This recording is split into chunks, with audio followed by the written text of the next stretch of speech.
My name is Kenneth Bird. My company is Crystal Ridge Technology Screens.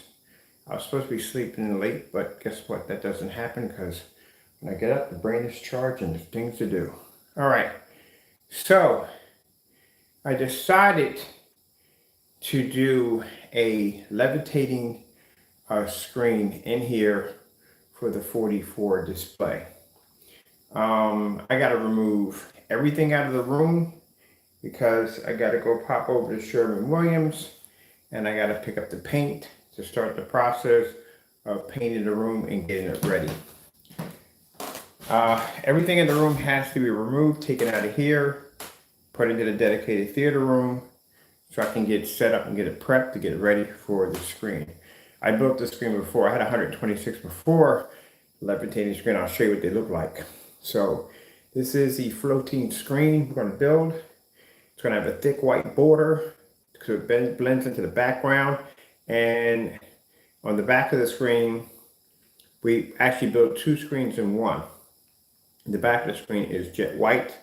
The other side has the design. The reason why we need jet white because we need the light to reflect back off the screen. So I'm going to take some pictures of this room because I want to do a before and after setup. When we get done, we're going to convert this room into, it's going to be pretty crazy. So I ordered some floor paint. If you can't buy any kind of paint, you have to buy a special floor paint. So that way you're walking back and forth, you don't scuff and damage your floor like we have in the theater room. Floor is going to be bone white. Walls are going to be bone white. Ceiling's going to remain black because it's a physical screen. I want to get some starlight projectors and I'm going to display up on my ceiling. So we're going to turn the ceiling into a complete galaxy. Floors and walls are going to be white. We have a 126 inch 16:9 levitating screen. That's what we're building in the room. So the projector we're going to be using here is going to be ultra short throw. And my projector I'm going to be using is the NEC. I'm going to buy another one of those. Number one, cheap projector. Number two, looks absolutely outstanding on our technology. And number three, it has a lens shift bar on a position bar, which is extremely important when you set up ultra short throws for big screens because this allows you to bring the screen down to meet the screen. All right, so let me get started. We're removing some of our stuff out of here. And this is still going to be an arcade room, so it's going to be a little bit of both. So I'm keeping my stuff and bringing it back.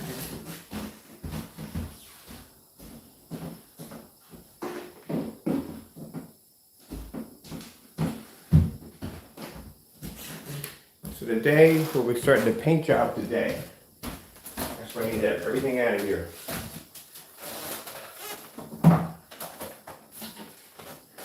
So we're going to Sherwin-Williams and pick up some paint for this room.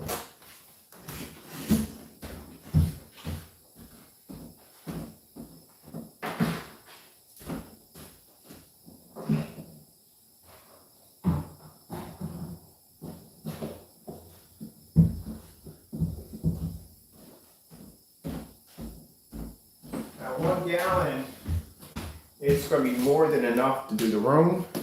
So we're ordering wall paint and floor paint from Sherwin-Williams. So that's all we need. We don't need much.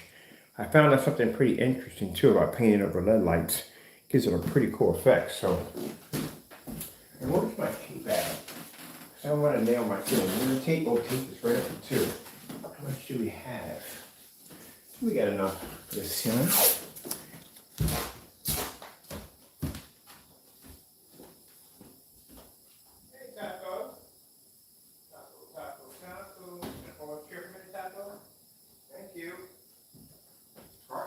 Thank you. Now, once we start dipping into the exotics, we're going to start working on Taco's makeover. Taco's room is being redone.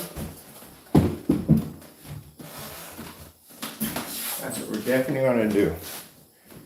All right, I'm going to get my ceiling taped off because I don't want to hit my ceiling.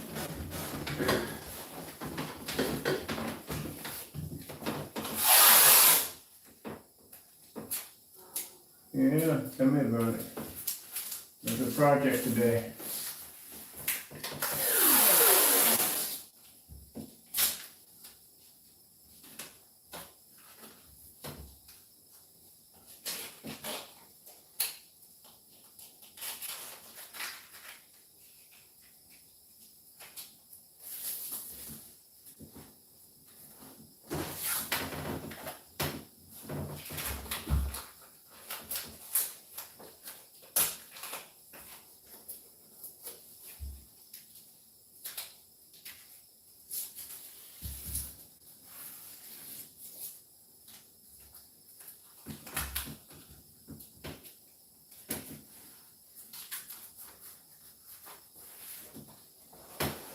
Now, I do have to apologize for the door.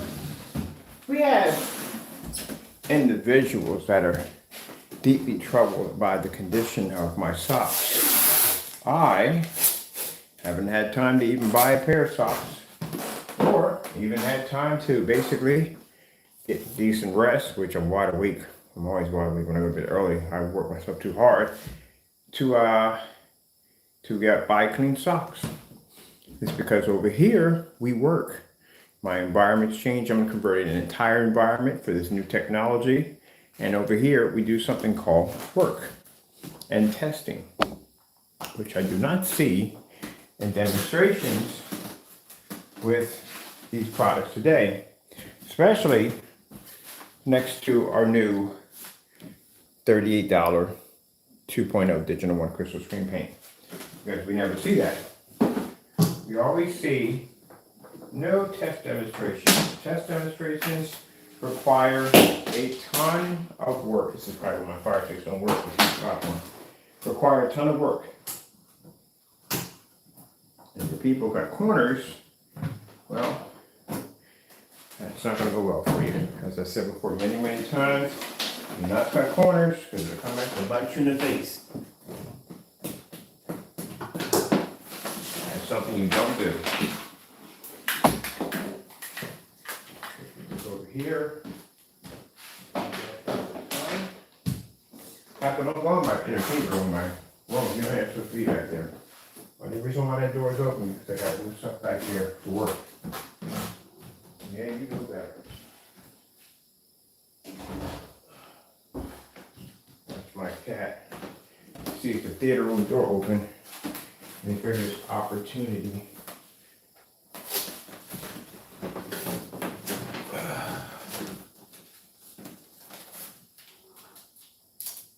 So I'm going to show you how to convert a room. This is not going to be your everyday theater room setup, trust me. This is going to be something completely different.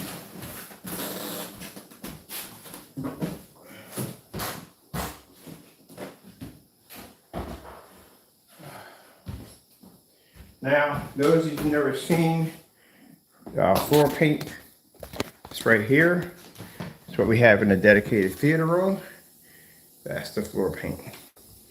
So we're going to do the opposite in here. This room is going to be all white. All right. Let me get this over here.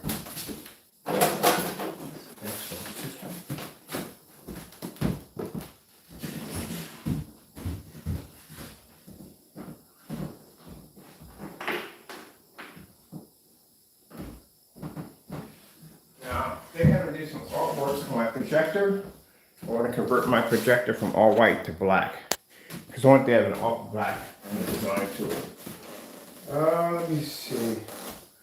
Remember what all this is hooked to. Got to take the motorized projection screen down.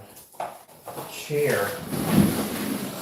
Definitely going to have to get out of here. Unless the mooted chair. I can paint half the floor, let it dry, put the chair over there, and then let the other half dry and move it back and forth. And I think that's the best way to do it because I'm not pulling the chair out of here. This is a pretty good sized chair and it's heavy, and I'm not going to dismantle it to move it from A to B. I think I should have enough frog tape to trim out my ceiling.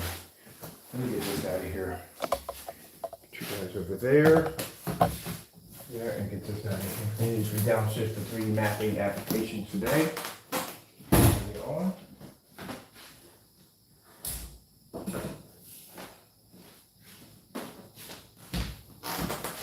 Make sure everything is straight. There we go.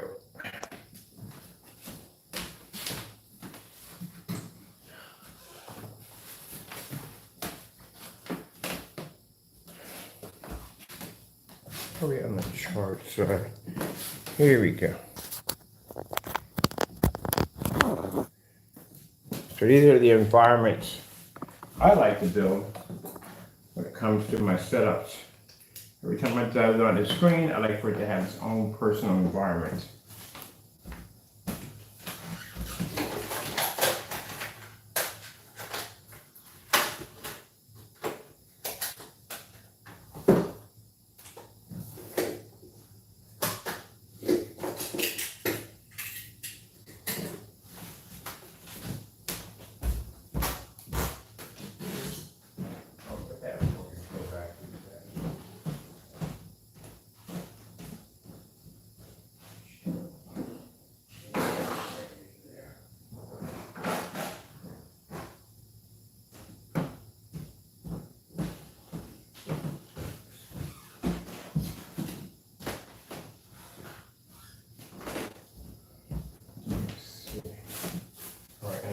this. There. I need to grab this.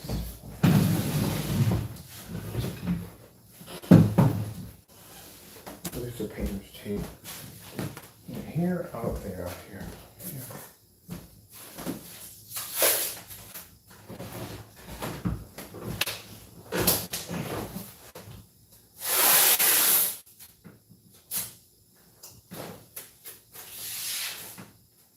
I think I should have put this in my pocket.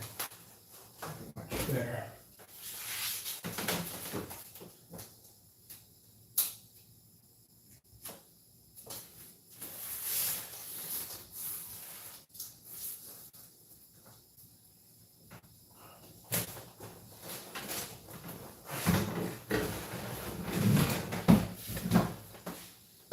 So I'm putting some painter's tape around my ceiling to protect it when I paint it today.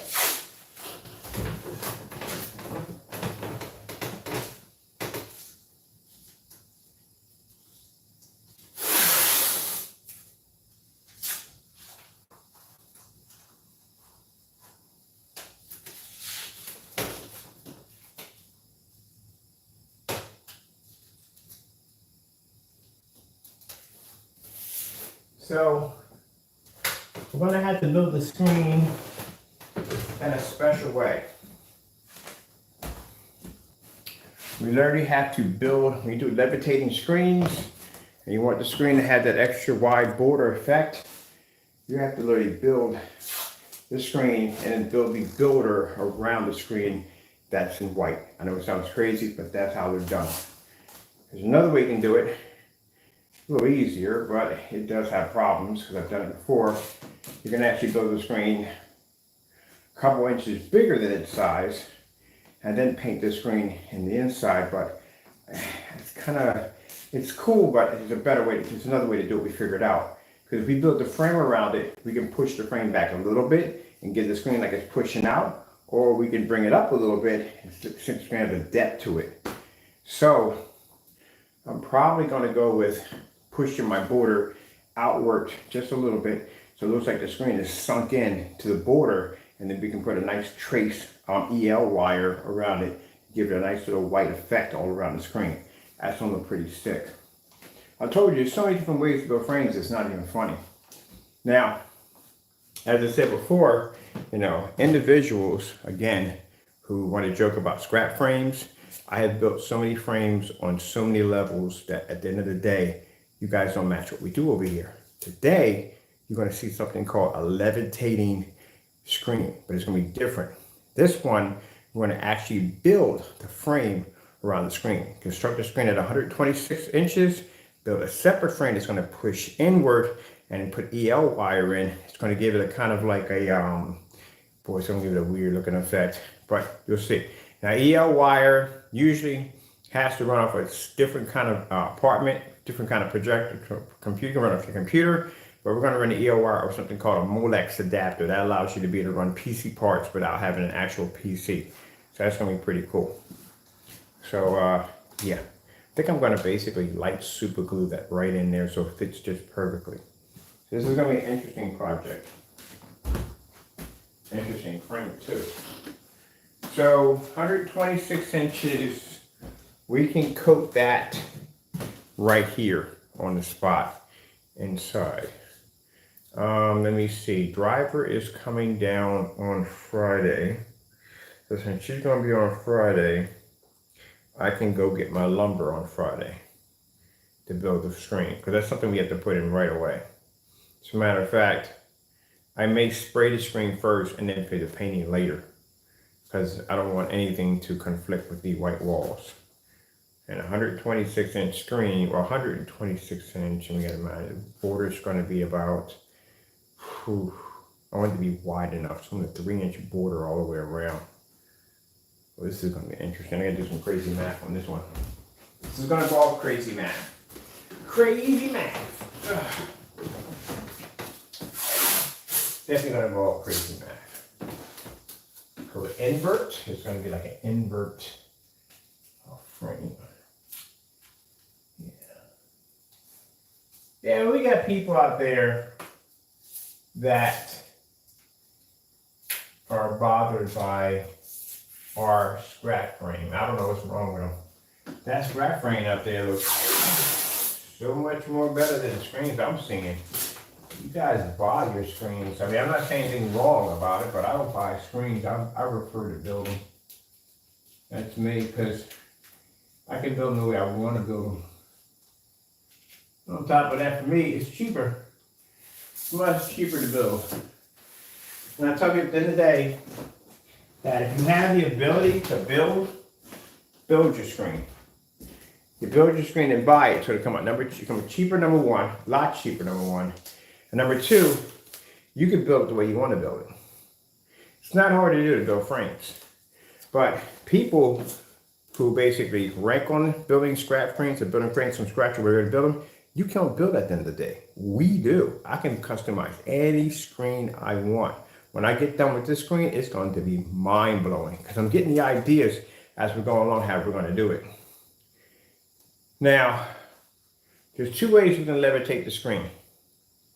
We can have it with the brackets that stick out, which I don't want because I had it over in here already before. And the problem I have with that, it doesn't really give it that levitating feeling.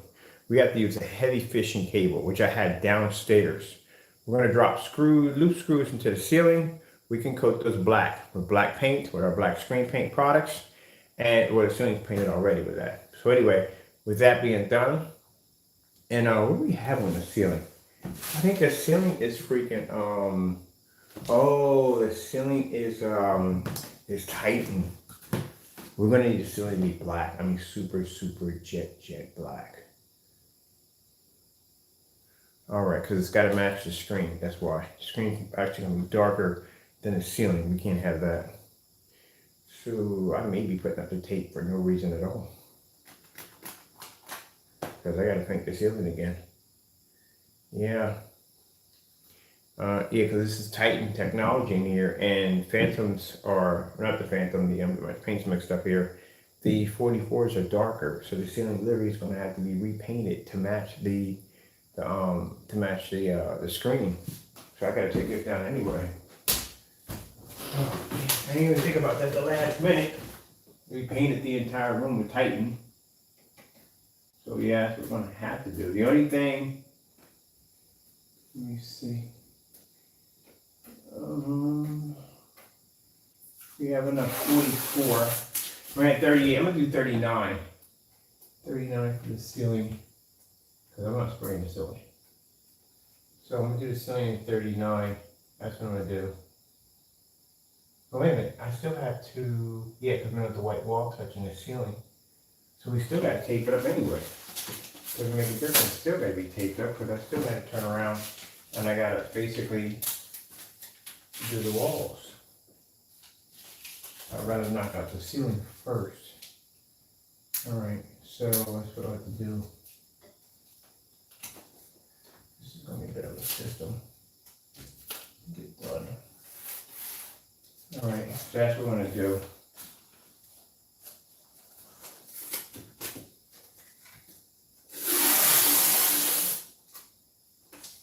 So we're going to knock out the ceiling first. Wait, no? Yeah, you literally got to knock the ceiling out first. You can't do the wall first, you do the ceiling first. Oh, mother of Georgia. We got to do it that way. That's how it's going to be done. All right, I was right. I was right the first time. Definitely right. Definitely right. It's a waste of frog tape. That's what burns me out. Well, I can use this for, we still got to paint the, no, but I want that in black too. Yeah, I want that in black. We're not going to use this either. Because we need the base in black, completely in black. Good. All right. That's what we got to do. Okay, I got it now. I got it. Definitely got it. Oh, don't even start. Nothing out in that window bothering you. Leave it alone. Whatever's out there, not messing with you, you don't mess with it. Cut it out. Nobody wants to hear you crying out the window. That's my cat. Starting his battle calls already in the morning. Nobody wants to hear that nonsense.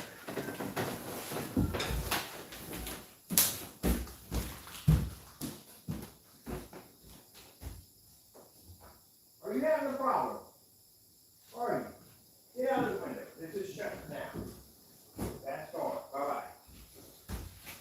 Mr. Privileges. Every time you do something dumb. All right, that's not going to work. So we can't basically fault tape the ceiling because the ceiling literally has to be painted again. So the ceiling's tightened, and the tightens are not as dark as the 44s. The 44s have to match the ceiling. So I'm going to have to coat the ceiling so it matches the screen. So everything in here is going to be bone white. The screen's going to be jet black. The ceiling's going to be jet black. Floor's going to be white. It's going to be white. This is going to be all done today. So I had to literally do the ceiling today. And I'm going to have to turn around and then do the walls and do the floor. And then once all that's done, crap, I forgot. We got to build a screen in here. We're going to build a screen in here because we can't, 126 inches is not going to fit up the stairs. And I'm definitely not painting it in the next room because the other room is done already in there. All right, we're going to have all the products here anyway. Oh man, this is crazy. 44 formula's not going to be here until almost near end of August. So we're going to have to do it the hard way because I want the room painted. I need to see some results because if not, our brain goes a little nutty. So this is what we're going to have to do. We're going to paint the entire room, how it's supposed to be done. When the 44 formula gets here, we're going to coat the entire room in plastic so nothing gets hit. I'm pretty sure I'm not going to have that problem, but still, just in case, I need the walls to remain bone white. They have to be. So, and the floor. So what we're going to do is coat everything in plastic, floors, walls, everything, the new job, paint job on it. We're going to bring the 44, the screen we're going to build in here for the 44, lay it in, coat it in jet black. We're going to take a couple minutes. I'm glad about that. Fast coating. Once that's done, oh, it's going to have that surface attached to it too. I was thinking about that too a few minutes ago. Well, no. My screen's 126 inches. Oh shit, I said about that. The surface only goes about 120 inches. But I need this, I have to have that surface.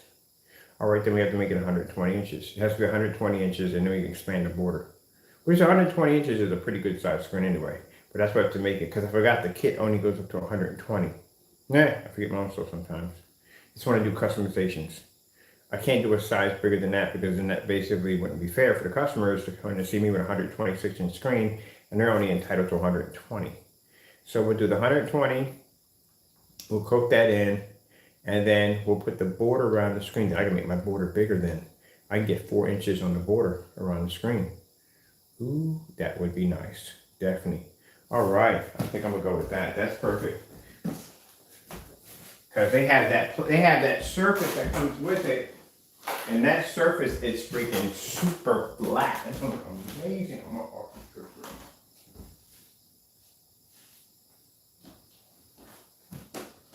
So what we're going to do is, and this is going to be a process, we're going to basically paint the room today and then have the ceiling's going to be done already. Do the ceiling done, get the screen done, okay.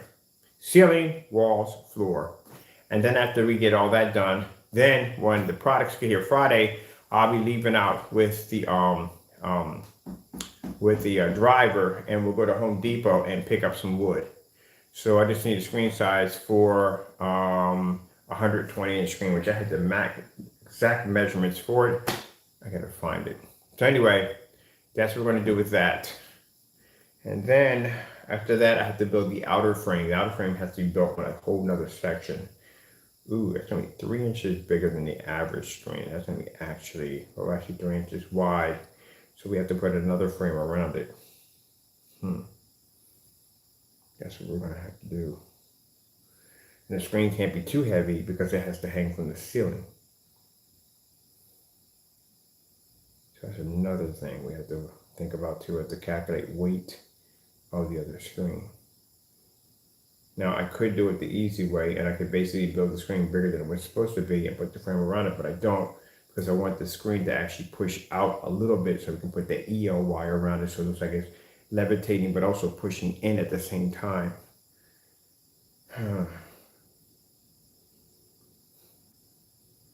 2 inches, 3 inches, but the wood gotta be light.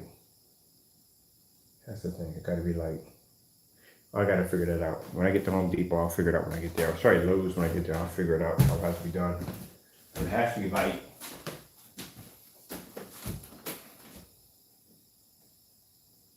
That's what it has to be, light. 120 inches, 2 inches wide.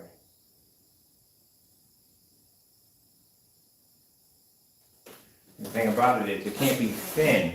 If the wood is thin and I use panels, it's going to defeat the purpose of pushing the screen inward, because we need about a 1 inch of thickness, 1 inch depth to the screen to get that effect.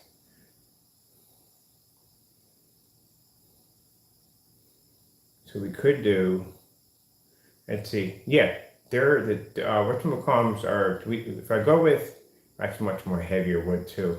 If I go with 2 inches and 1 inch high, I can combine those two together to make one, something perfectly flat too. They make one with the use wood putty too. Wood putty's going to be definitely involved, because we can't have any seams in it. It's going to be perfectly flat. Ooh, this is going to be a project. I like these projects. All right, so that's what we'll do. We'll have to use 1 inch high and 2 inches wide. But to double those together, that'll make 4 inches, and that'll give me the 1 inch high. We can put those across. We can double those, lock those together. Definitely going to use staplers on that one. Oh, we can staple that one. We can use L brackets from the back. And then after that, we're going to need wood putty to fill in the cracks and holes, sand everything down, so we'll make it like it's one sheet of 4 inches wide. Now, for those of you who are thinking like, okay, then why don't you just go with 4 inches wide? The problem with that, with the wood that's 1 inch high, it's heavy. It has weight to it. I don't know what kind of wood they use, but it's heavy. The ones actually that are only 2 inches wide by 1 inch high are actually very light. If we put two of those together, that would equal a border of 4 inches and 1 inch high. That would basically be much lighter than the wood that we would already get that's already 4 inches wide and 1 inch high. Believe it or not, it's true. It's just, for some reason, that wood is just more heavier. And we want as less weight as possible for the frame, because again, I don't want the screen to become too heavy. It has to be extremely lightweight in order to levitate from the ceiling. I did a 26 inch with 4 inches wide, and it was a nightmare trying to get the screen to stay up in the ceiling. We literally had to cement it in to keep it from basically snapping. Well, once we got it cemented in, the hooks were, the loop screws were in, but the problem was that the fishing line wasn't heavy enough and it snapped. So yeah, lessons learned. So you see how the math sometimes is going to get in your back of your head to make sure your calculations are straight. So that way you don't come out things being jacked up.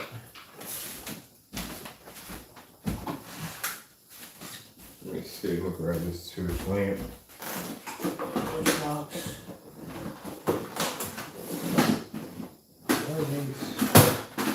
All the way back here in wetland. Really? Seriously? Carried my lamp all the way back here. Oh, clean bird. Gotta do things a little more organized sometimes. Now, just a few minutes ago, all this was free to go. No, it's not free. Not fast. Everything's too low.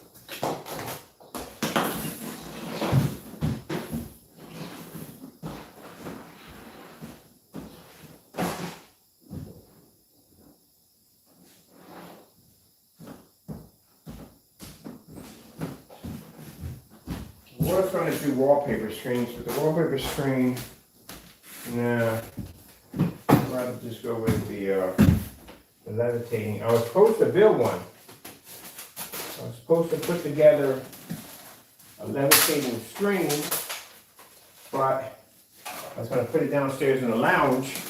But the problem is we got the radiator there, and the radiator doesn't give the levitated effect because the radiator is meeting the screen before the screen gets there. So that's not going to work.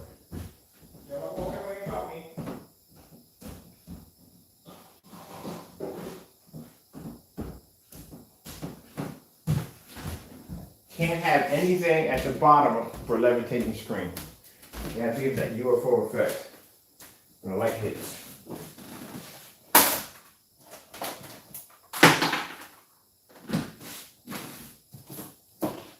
Now, we're also going to do levitating lights around the side of the border. We will do that later on. I pressure around the left side of my baseboard, and the sound bar is going to be levitating also. I'll show you that cool.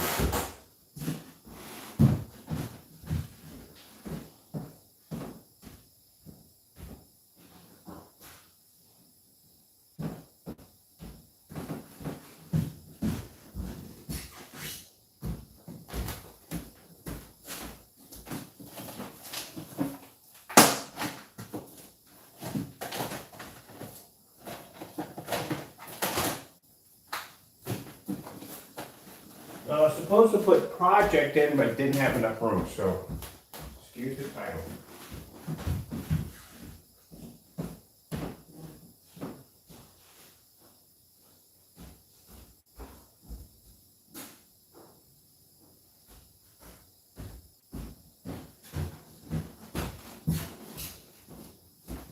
Now we're removing the video games. I'm going to take my pictures. So I can have this for my form site. Have my transformation set up.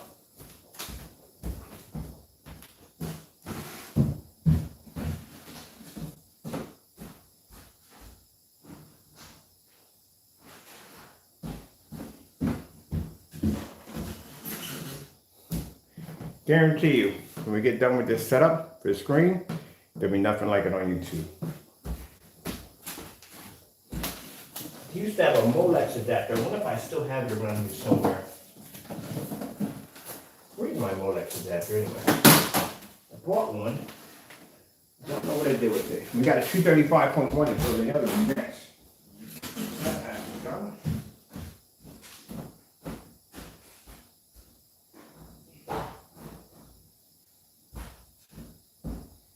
And I'm not saying anything about it, but there could be a special projector coming soon. So I'm not going to say too much about it. Keep that one quiet.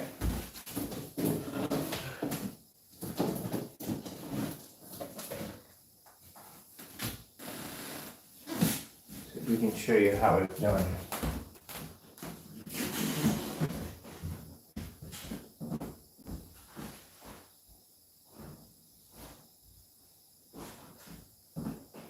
I'm very impressed by the demonstration by that particular projector, and to find out, when I first saw, I was actually building a room around it, around that particular projector, and I was quite impressed by the demonstration.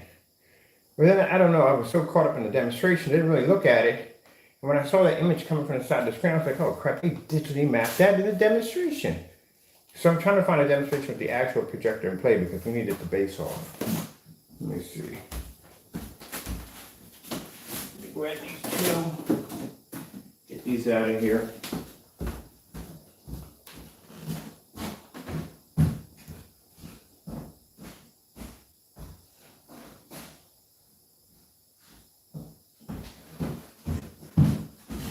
Now, them lights, they would like to use the back of the screens to give it a better effect, or the weatherproof lights. Weatherproof lights just give off a much better light effect.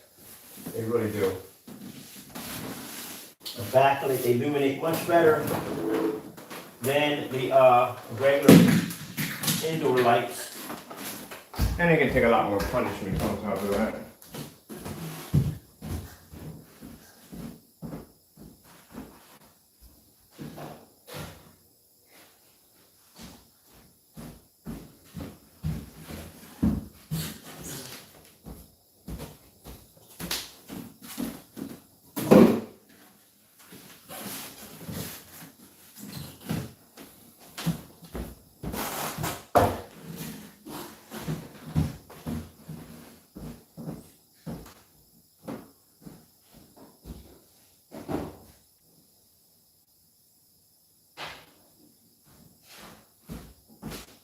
So I'm going to order more chrome tape because we have to do 2 different tape jobs in here.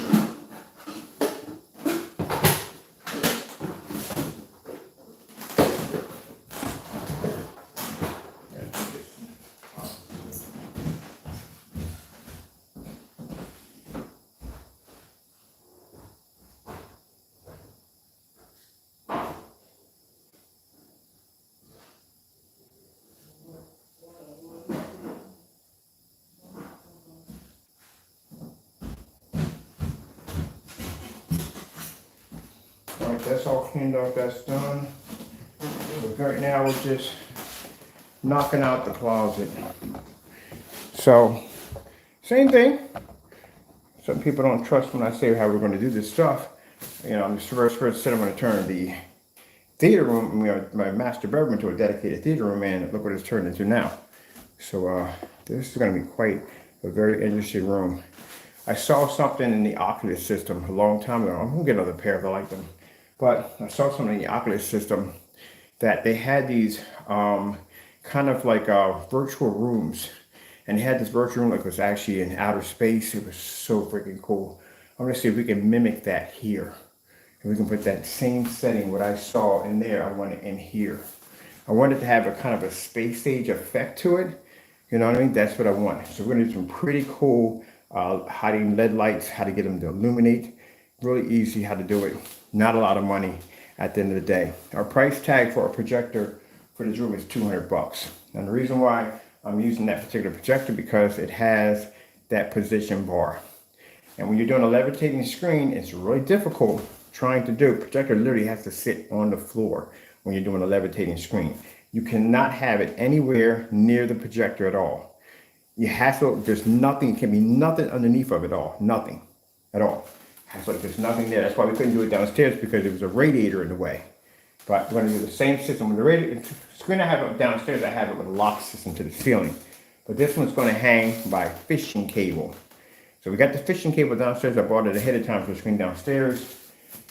And this will allow for light to pass right through it. And it's very important when you use the fishing cable, it must be very clear. Light has to be to transfer through it. So you can't see it at all.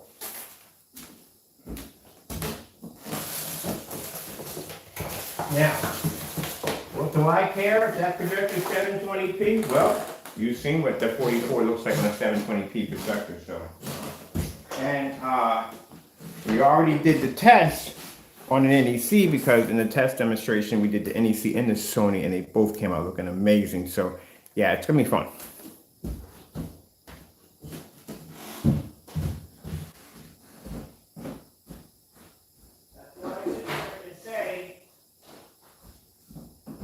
In my demonstrations that whatever projectors that you use in your demonstration, that's what the customer's going to have to pay for. Because we're able to use the NEC projector in here, and that projector cost me under 200 bucks in order to get that beautiful image that popped up. And we'll put the test demonstration, we'll single it out, we'll put it in his demonstration, you can see it. That's the reason why the screen's going to look that way, because we use that projector, and that's what it's going to cost me at the end of the day. 200 bucks, probably less than that. Probably my price is 200. I'm probably going to be 150. 150, and I'm going to drop a new lamp in it. New lamps are like 30, 40 bucks, that's it. It doesn't cost a lot of money.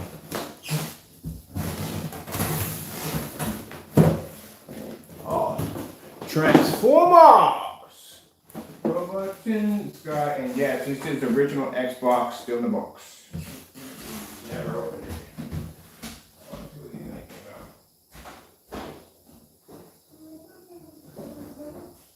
Transformers, robots in the sky. Do you know that I told you I used to collect vintage toys on sell on eBay? I still have a small warehouse that I still pay my rent on, that I still pay for whatever annual maintenance on it, and it's filled with my old toys. I have Transformers, G.I. Joes, Barbies, all that. Long story, I bumped into somebody who had a lot of this stuff in inventory and never threw it away, and I bought them out. So that's how I was able to get a lot of my cool stuff. Well, this is something I bought at GameStop.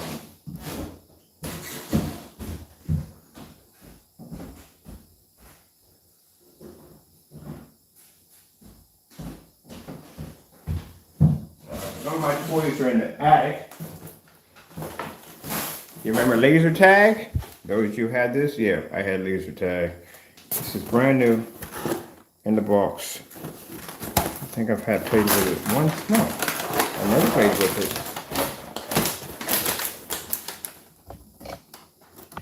Blast in the past. Those of you that were around when the laser tag was big, everybody's running around zapping each other with these bad boys. Yeah. Never played with this at all. I think on my next birthday, I'm going to open up and play with some of my vintage toys because I'm never going to sell them. Never. Primal Rage had their own board game. Frogger had their own board game.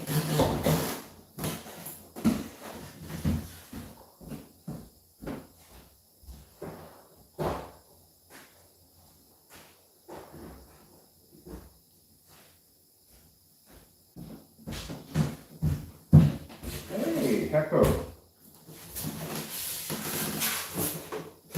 Retro vintage pinball. I wanted one of these when I was a kid, and my mother didn't have the money to get it, but guess what? It's beautiful how you're able to find things that you wanted when you were small, and now you have them. Why did I never play it? Never set it up.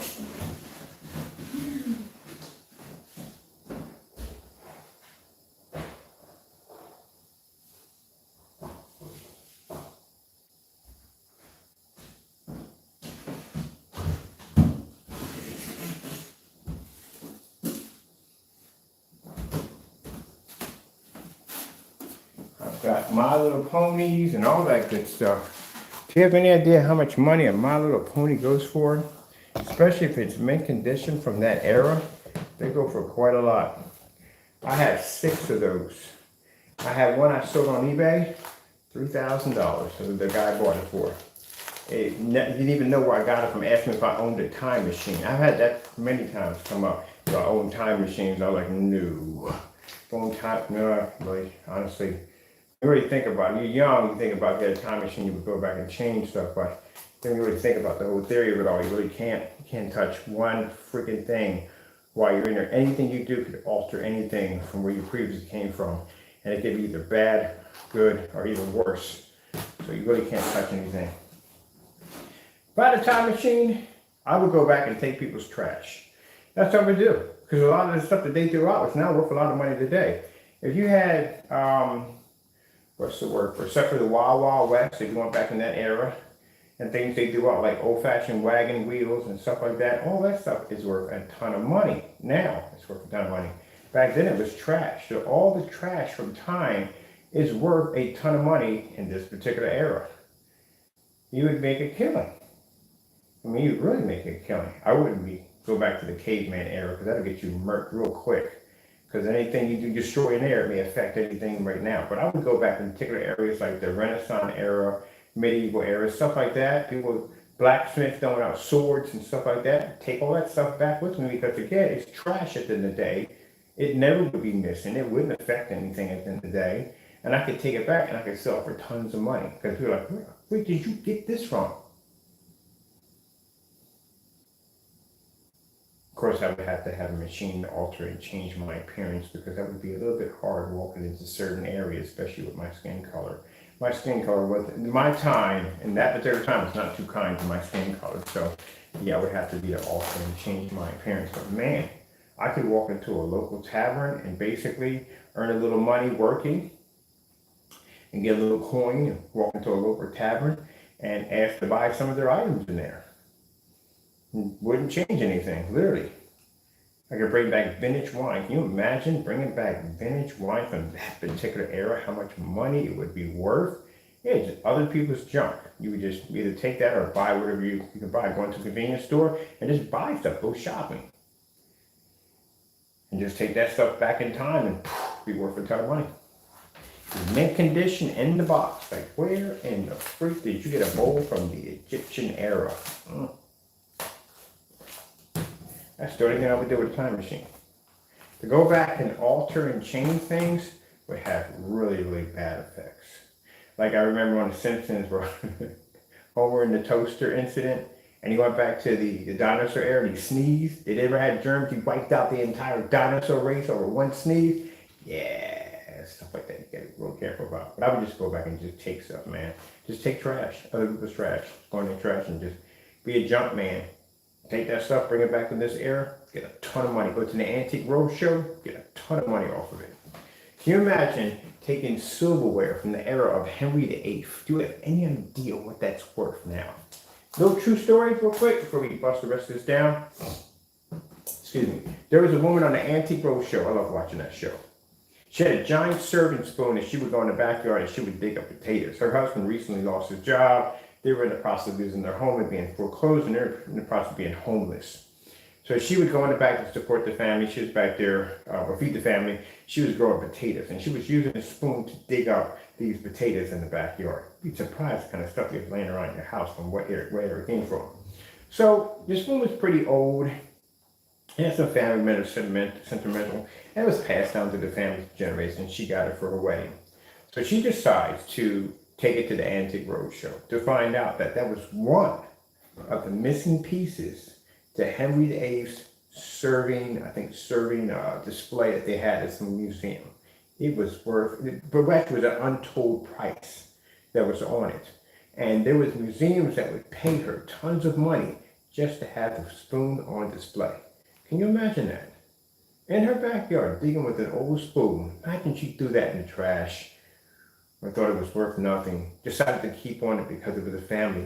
And then to find out also too, her descendants are from Henry VIII's era. Even crazier when they did a check to make sure that where she got it from and so on and so on. So to make sure it wasn't stolen or, from some era somebody may have stolen it, they want their property back. No, her families are descendants from that particular royal family.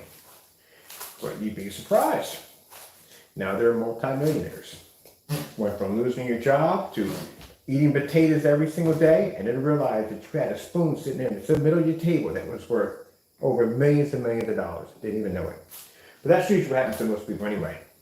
That's why antiques are useless if you don't know what they are. My mother was an antique collector. I learned a whole lot of stuff. On basically when I walk into thrift stores and I go to garage sales, I know exactly what to look for because my mother was a collector and she taught me a whole lot of stuff when I was young. And that's how I was making a ton of money off of eBay because I know exactly what vintage toys. You can have vintage toys, but there's certain ones that are extremely rare and worth a lot of money. Barbies, stuff like that. Anything involving the Care Bear era, Cabbage Patch Kids. Especially toys that were extremely popular at that particular time, and then certain ones that were extremely popular. And video games, usually games that are made by mistake that have errors that have been recalled, are basically extremely expensive. And I know a couple of people like that too, which I wish I could have bought. I didn't have the money at the time, but I wish I could have had it. They moved, they're gone, they went back to Korea. I could have bought them completely out. They had an inventory stock that was unfreaking believable. And I used to go in there with selling games on eBay over there. Have a game that's mint condition, untouched, never opened, ever, that's when the price jumps to the roof, especially when you have the original box for it. All right, closets cleaned out. We gotta leave the curtains in. We gotta take the motorized projection screen down. Jeffrey's not gonna be in here anymore. Yeah, motorized screen is going. We don't need it in here. We're gonna put that someplace else. I need to bring my grill up here. I gotta get putty today. Everything else I'm gonna need. Putty.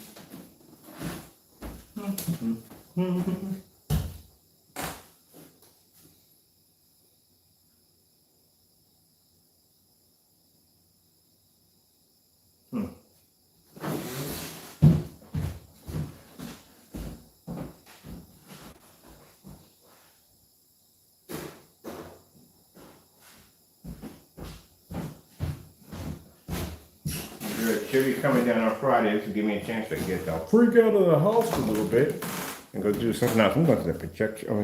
The cat. I'm going to the pretzel factory too. I had a pretzel in a while.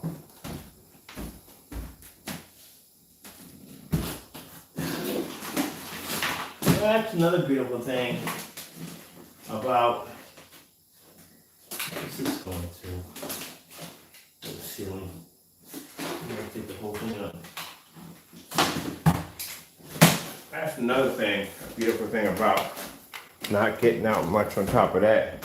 I don't have the temptations of fast food, and I definitely don't trust. I mean, no disrespect to a DoorDash. I mean, guys do a fantastic job, but I don't like anybody handling my food but me at the end of the day, or I have to be to see it.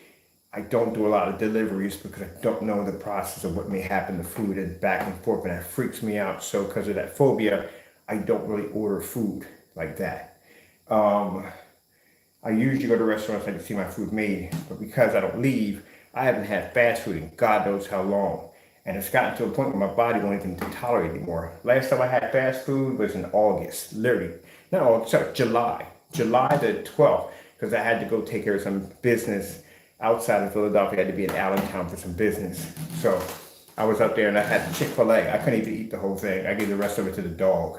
And after a while, you come off of that stuff, your body won't tolerate it anymore.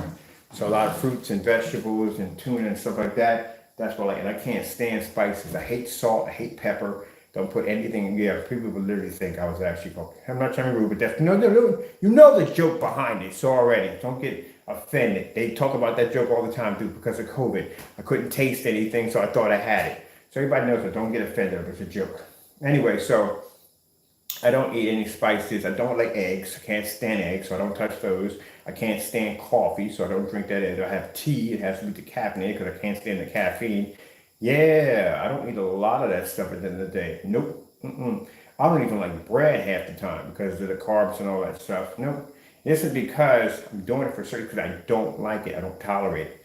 So fast food, when I was basically out there working and I had a lot of chances to run back and forth, I was eating fast food just about nearly almost every day. But I was lifting weights all day too, on top of that. But still, I was eating that stuff and putting it in my system. And milk. Milk is dangerous, man. Milk is dangerous because I used to I could drink a 5 gallon of milk. I don't drink it all day. I love milk. I drink a 5 gallon of milk probably in about 2 days. So I would go through about 15 gallons in about a week or so, easily. I would drink that stuff like water. But milk is pretty bad for you because the milk, again, the way they pasteurize it now, they have a lot of steroids because they put steroids in cows so you can produce a better, more milk. I don't know if other people are doing it. If other people, I know the Amish don't do it for a fact. I like drinking. Well, I can't have their milk anyway if I wanted it because, again, because of lung disease and it builds up mucus in your chest, you can't barely breathe. I can't have anything dairy. So I drink a lot of plant-based milk, which is a lot more healthier for me to have anyway. And plant-based milk does have, I tried different ones, didn't click, but that one called Ripple is the truth, the best.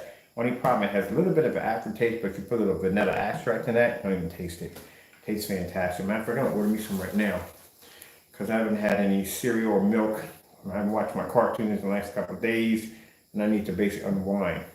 Oh, that ain't a bad idea. I think I'm gonna do a Bugs Bunny display in the backyard on the 250 once the mosquito factory dies out there. But yeah, other than that, I don't get up to fast foods and stuff like that anymore. I'm glad, I'm happy for it. Before I was dying for a cheeseburger, but now I can't digest that stuff. That stuff makes me sick. So yeah, I don't eat no Popeyes, no freaking Wendy's, McDonald's, none of that stuff. When I was in training, I had fast food once a month. I ate one meal a day. That was my diet right there. Now, when I was out there working in business and running here and there, eating at restaurants, eating all this processed food, yeah, it made me think about what I put in my body now. And I drink a ton of water. I can't even stand soda anymore. I stopped drinking that. I had soda in almost 2 years. No soda. Soda will kill you too. Another thing I'll mess you up.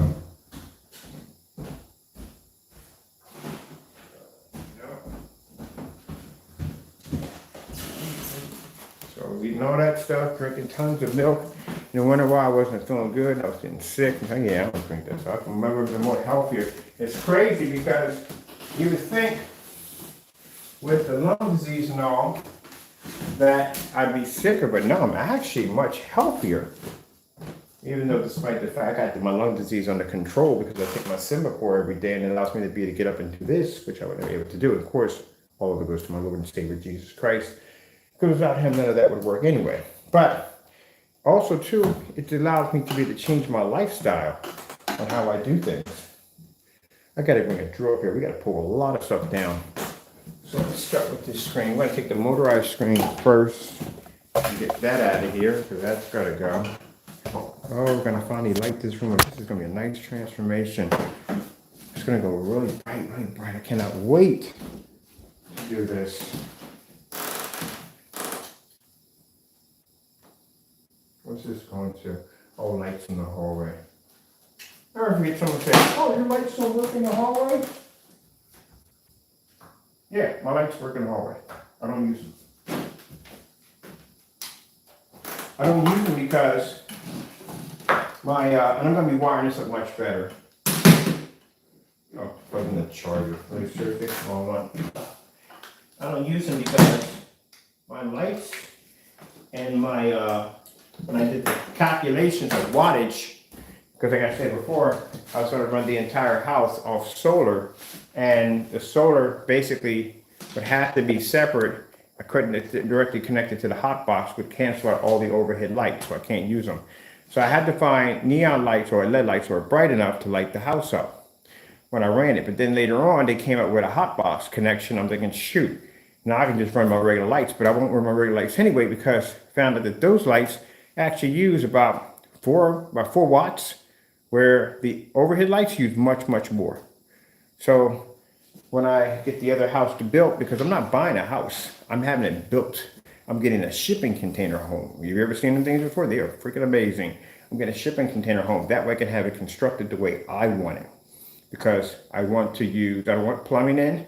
I do want plumbing in, but I want to use something called water filtration harvesting, where you harvest water from the sky. It's free. I have a friend that lives in Arizona. She does it, and it's freaking fantastic. They have reserve tanks and all that stuff, pumping system to the house. They have a system that basically cleans the water, everything, the whole 9 yards. It's free water. It comes from the sky. I'm freaking here paying for it. That's what I'm saying at the end of the day. Sun hits the side of your house every single day. That's free energy, but yet you pay an electric bill. I'm not paying any electric bills. I'm done with that. I'm going to install in the EcoFlow. I've been studying their stuff, EcoFlow, and that's going to be powering some of the house. And I'm also going to pick up a package for the Tesla Powerwall system, which I'm putting in.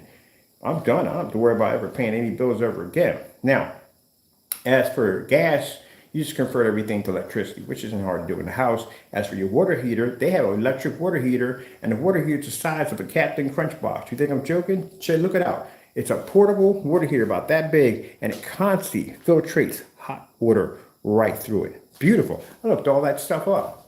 I can literally run the entire house off the grid with no problem. Plenty of water, plenty of food. I'm sorry, plenty of food, but plenty of energy, no problem. And my vehicle's going to be electric. Especially after I've seen what's going on with gas. Oh, heck yeah. I'm definitely getting me I might get that new Audi. They got that new Audi, that new one with the hydraulics that lift up and everything. I think it's gorgeous. But yeah, I think it's a 7 or whatever Audi. I forgot what the name of it, but I think it's amazing. I want one of those. But anyway, yeah. After doing all that research and everything, yeah, I'm definitely on that route. So all the lighting in the house, it's going to be done with these lights right here because it's bright enough to light the environment with no problem. I can put them under my cabinets and behind my baseboards, and my baseboards light up and everything. And I can customize the house the way I want it. Most baseboards in the house are wood. My baseboard's going to be a little different. My baseboards are going to be kind of a light kind of plastic that's going to have a LED light running right through it. Now to me to light up my corners, keep my area nice and bright. Oh, heck yeah. I have my black screens throughout the entire environment. I can coat big plate glass windows with our visible technology and produce images back and forth. I can watch movies as I look at nature at the same time. This house is going to be my customized work. So all the work you see me doing here, this is just training for me to get ready for when I get my other place. I'm going to design it. Oh, I can't wait. All right, what do we have here in my chair? Oh, I was looking for this. My goodness, I spent the money for no reason. I was right down the chair the whole time. Mother truck, put this in my pocket, never lose it. Yeah. All right, let me see. And definitely, when you do shipping containers, you're gonna have a matter of fact, the guy who comes in, he's a master welder. Isn't that amazing? He's an actual master welder. I showed him the blueprints on how I want to build the house. Oh, it's easy. I can come and cut this, whatever, so and so and so. Yeah, that is awesome, isn't it? So he can come in and do the work on my place, and that'd be awesome because I'm gonna pay him good. But he can do work on place. I want a huge freaking skylight that is gonna be coated with that technology. We got a new technology to coat that with. It's gonna block light from coming in, but I can see images coming out. So I can still see sunlight and all that beautiful stuff because it's going to be that invisible black technology we showed you that's really clear. It's like a crazy kind of spray on tint, but also be the projector off of it. Yeah, the projectors are all going to be hidden. This is going to be sick when we get done with it. That's why everything we do here is nothing but practice. I'm going to have at least 20 to 50 acres at my disposal to be able to work with anything I want. My screen size is going to be massive. You thought the 250 was big? When I get done building this monster and putting out there, I have to bring a work crew in for that because we're going to need to build a huge, massive billboard for this one. It's going to make that screen outside look like a 50-inch when we're done. And I want it curved and I want it black. Woo! Which section here? Okay, don't lose this. Ha! Okay. All right, let me see. And I know Mr. Bird's future plans. Yep. We have to get drills up here. We have to start pulling stuff out. So all this is ready to go. Matter of fact, I gotta go downstairs anyway. Might as well disconnect this and take this downstairs with me.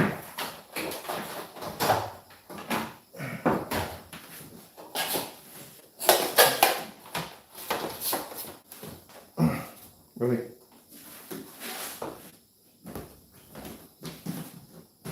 Where's the whatchamacallit for this?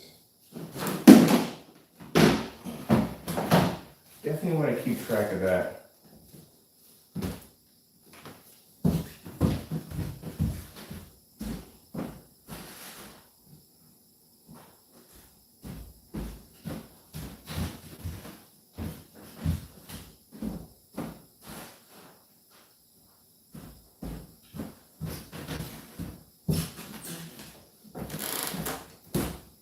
Tape, you want tape on here? Okay, whatever. I had a tape 5 minutes ago. How did you tape that fast? Whatever.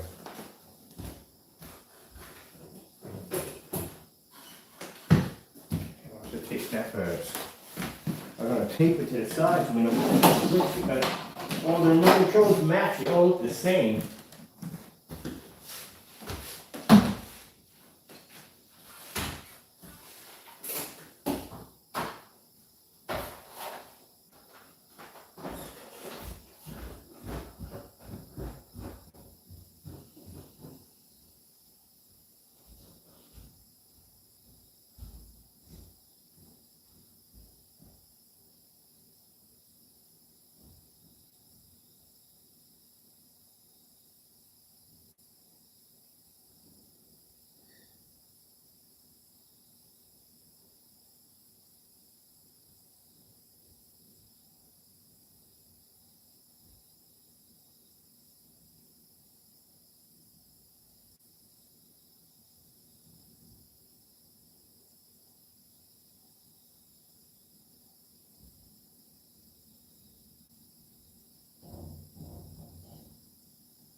going here.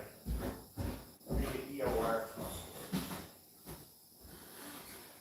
Trying to figure out where to get EO wire and a Molex adapter. Which one I need for the screen.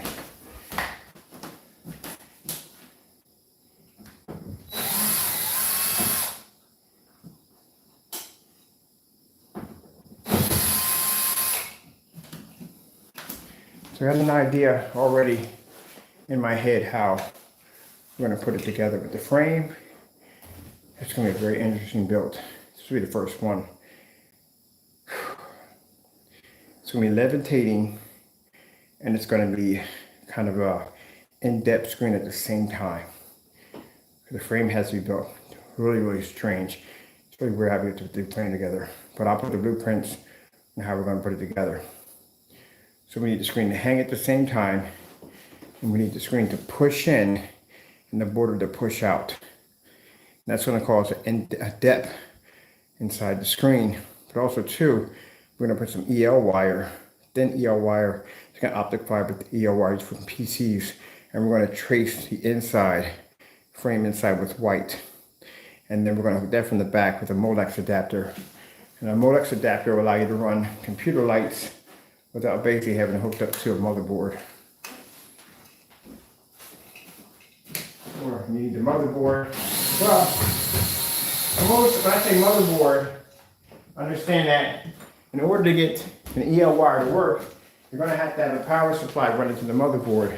The motherboard triggers the power supply. That's going to be to run your EL wire.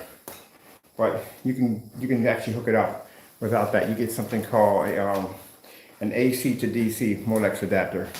That's what you're going to need to do it. I'm pretty sure I had one. I don't know what to do with it.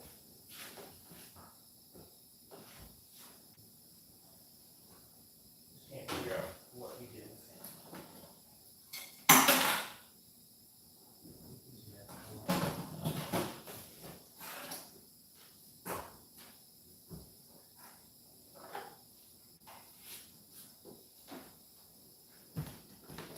I had this from a Japanese animation room I turned it into. At one point. That was fun. Japanese animation room was nice. But I couldn't sleep up here. I'm not used to sleeping upstairs. Never was. I like to sleep downstairs. So for those who are thinking, hey, when you get the house, where are you going to sleep at? I'm not putting in the bedroom. I'm actually going to put in a 300-inch screen. I'm planning to get 2 of the Dell 5,000 lumens 4K projectors. My buddy does all that stuff with the synchronizing the projectors. I need 2 of them because they both do a 150-inch screen. He's going to go and he's going to edge blend them so they blend together for the 300 screen. And I'm going to get one of those giant, massive sofas. You ever seen the giant sectional sofas? Get one of those big boys. And I'm going to have it wrapped around, customized. I'm going to wrap it around and hit my screen. I might get a fireplace at the bottom, so I'm not sure. Ha! Did I scare you? Taco Kitty. I did charge stuff. Yes, I charged them. Never remind myself to charge stuff. Put that right there. Let's hook that in here.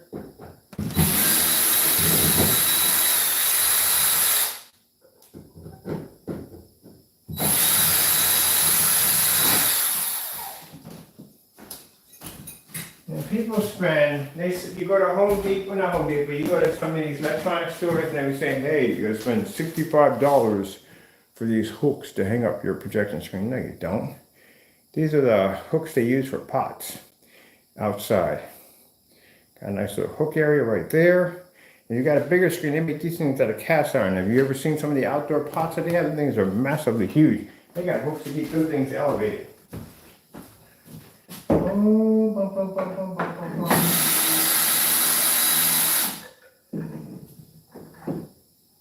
Now, usually most people, when they paint a room, they will go with the cheap paint. And the cheap paint means, hold on. You're going to have to prime, and you're going to have to paint. The paint's cheap enough, you probably have to paint twice. But I'm spending $60 for my gallon. So that means, number one, I need a special kind of paint. It has to be a really high fluorescent bone white. That's one of the things I need it for too. Number two is one coat. I can roll right over top this with no primer, and it will cover this with no problem at all. We did it in the other room, and the other room had that black screen on the wall. We just rolled over top of it, it's done. It's gonna be so light, so clean. Right here. I'll take all these down, but we're not gonna need all these connectors. Some of my chasers for my ceiling. I need these, so make sure we don't lose these as the power supply for the freaking chasers. Matter of fact, take down the whole conjunction cable altogether. Have to worry about that. That's right now. Game curtains are going to have to go. Now, these are actual curtains. You want to decorate your kids' room, you want something colorful, you want something nice, you want something light can pass through it. Guess what that is? That's a shower curtain right there. Yeah, shower curtains make fantastic curtains for your home. Especially if you want something you don't want to spend a lot of money. You go out and you get game curtains, actual curtains, they want to charge you a whole bunch of money. You go get a shower curtain, like $7. That's it. And you get them in all kinds of designs and all kinds of cool stuff. I want to get something that allows light to transfer to the room as much as possible. I want something with a kind of a game look to it, but a little lighter than that. Alright, so we got over here on this side. We gotta paint all this. Ooh, something just moved. Literally just freaking moved. What moved? Cool. Something out of the way. I gotta paint this whole cabinet. It's going to have to be painted.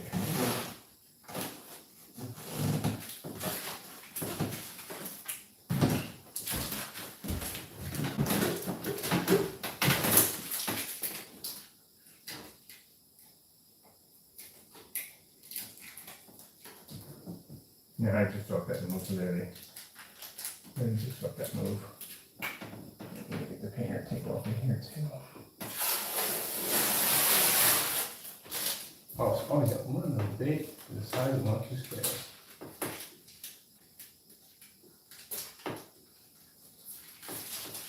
All right. So what we're going to do is we're going to, when we start painting in here, of course that curtain's got to go. We're going to have to paint the entire ceiling again. This is tightened on the ceiling. We need the ceiling to be black. So we're going to have two different forms in here. 39 for the ceiling and 44 for the wall. 44 for the, get out of there, Joker. Yeah, I hear you. Don't get mad at me. You ain't supposed to be in the video with. Funny. Anyway, so we're going to do 39 for the ceiling. 39 is a roll on, so that'll be easy for me for the ceiling.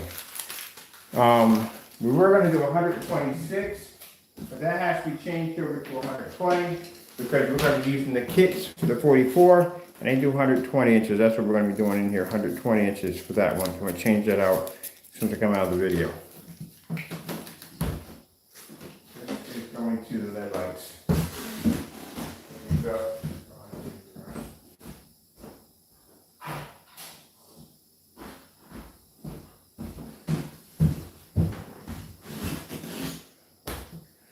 So we'll get the, I'm trying to figure what we do first. The floor is going to take the longest to dry. So what we're going to do is we're going to paint all the cabinets with trim, all that. That's what we paint it. It's all going to be the same color. We're all doing everything in white in here. So it doesn't make a difference. It's all going to be white. Baseboard walls, all this. 1 gallon is going to take to knock this out. I'm going to take this screen down. Using 1 gallon to knock all that out. The ceiling we're going to do in black. We got that downstairs already, so we can knock that out. So I think I'm going to do the ceiling first, which is a smart way. Do the ceiling first. We don't care if we jack the floor. We're painting the floor.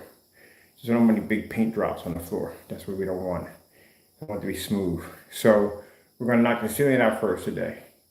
Then after that, I got to get the paintbrushes and stuff. Well, Sherman Williams is going to be up today to deliver for free, so I'll have my paintbrushes and rollers, everything I need to get that done. My rollers are done. We'll get all that done, trim out this, get that all finished. Oh crap, we got to trim out the window seal. Forgot about that. All right. All right, so we'll get that all trimmed out, get that done, get this painted. We'll get the, I need new light sockets too, the plates, because they're this color, we don't want that color. I think I'll get my sockets in black, give an off-white look to it, that's what I'll do. So do all that in white, everything here's gonna be white. We're gonna do the floor in white too. We got a floor paint, I just ordered the same thing in here.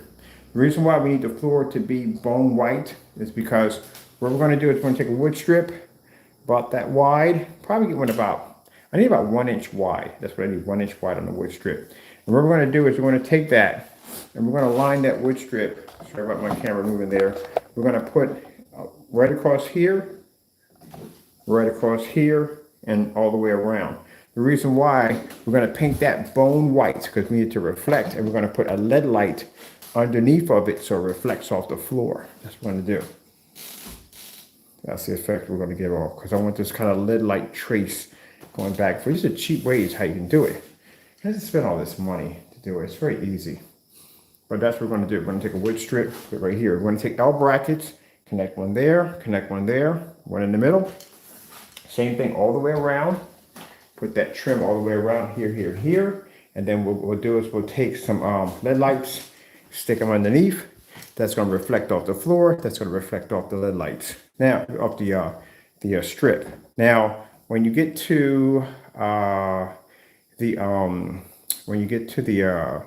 top of that, keep in mind you're going to have light pushing out between the cracks of it. Get some white silicone, and you go right down the side, fill all that in, and paint that right in. It disappears just like that. We learned a lot of stuff. We can do PC mods. I'll tell you something.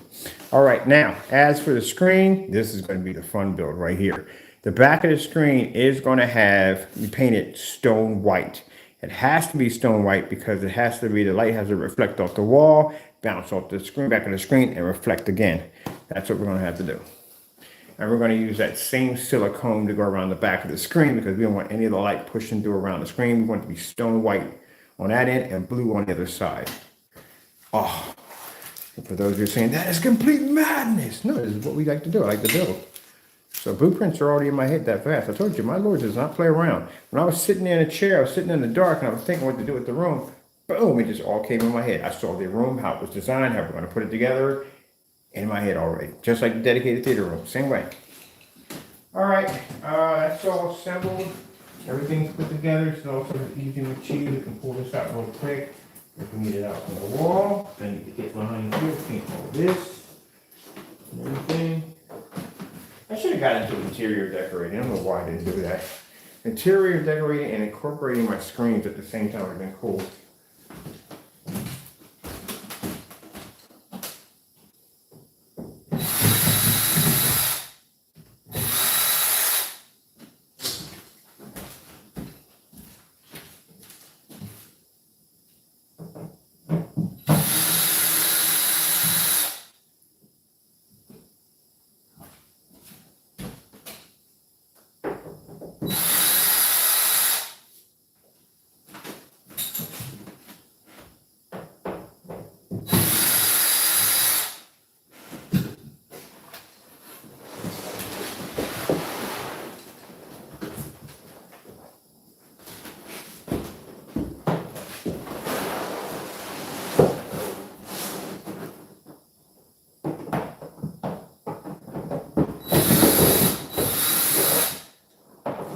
Tilt.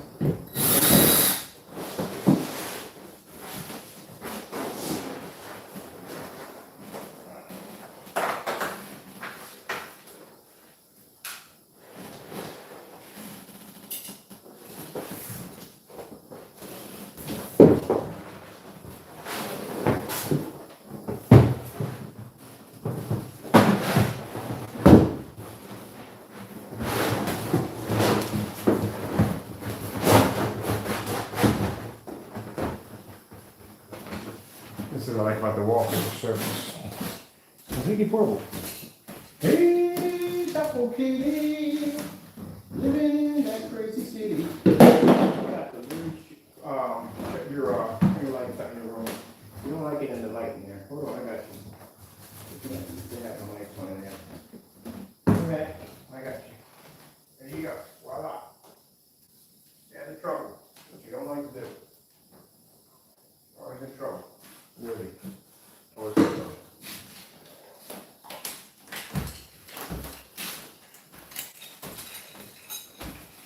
see all this stuff I have in my pocket. Oh, we don't want that on the floor. No, no, no.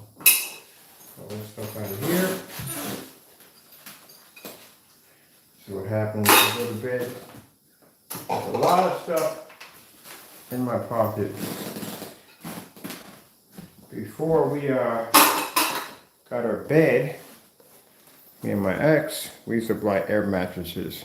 And I was the one known for popping them because I would have stuff like this in my pockets before I went to bed from working, pulling screws out and this and that.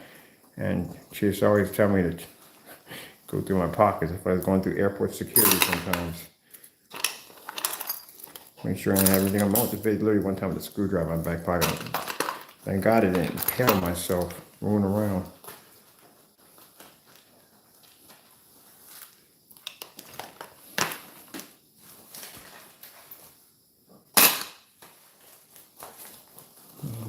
Look at my pockets here. My dad was like that. He was a builder. And he's always come in and drop all his screws and nuts and bolts into a can. And I'm doing the same thing. Go through all my pockets and see what we got in here. Let's see. I gotta put something in the wash for Friday so I can get down here and get my supplies to get the screen built. I'm really excited about the screen. I wasn't thinking about I was gonna do levitating, but I was thinking about basically doing the in-depth look to it. That is gonna be sick and very complicated, which is gonna be fun. It shouldn't be too complicated, to say the truth. Some work itself. It works. We're gonna have setups on our site for building fixed frame screens. Everything to doing easy fixed frame screens, very easy, basic, to doing insane setups, which installing speakers and all that stuff behind the screens. If you want it for basically, what's the word for it? Acoustic setups. Ah, crap, and I keep forgetting to install my acoustic speakers behind the back of the 150 downstairs. I gotta do that today. Can't keep putting that off. Alright, let's get this stuff out of here because, oh no. Yeah, we're gonna need this later on because I got a little frame.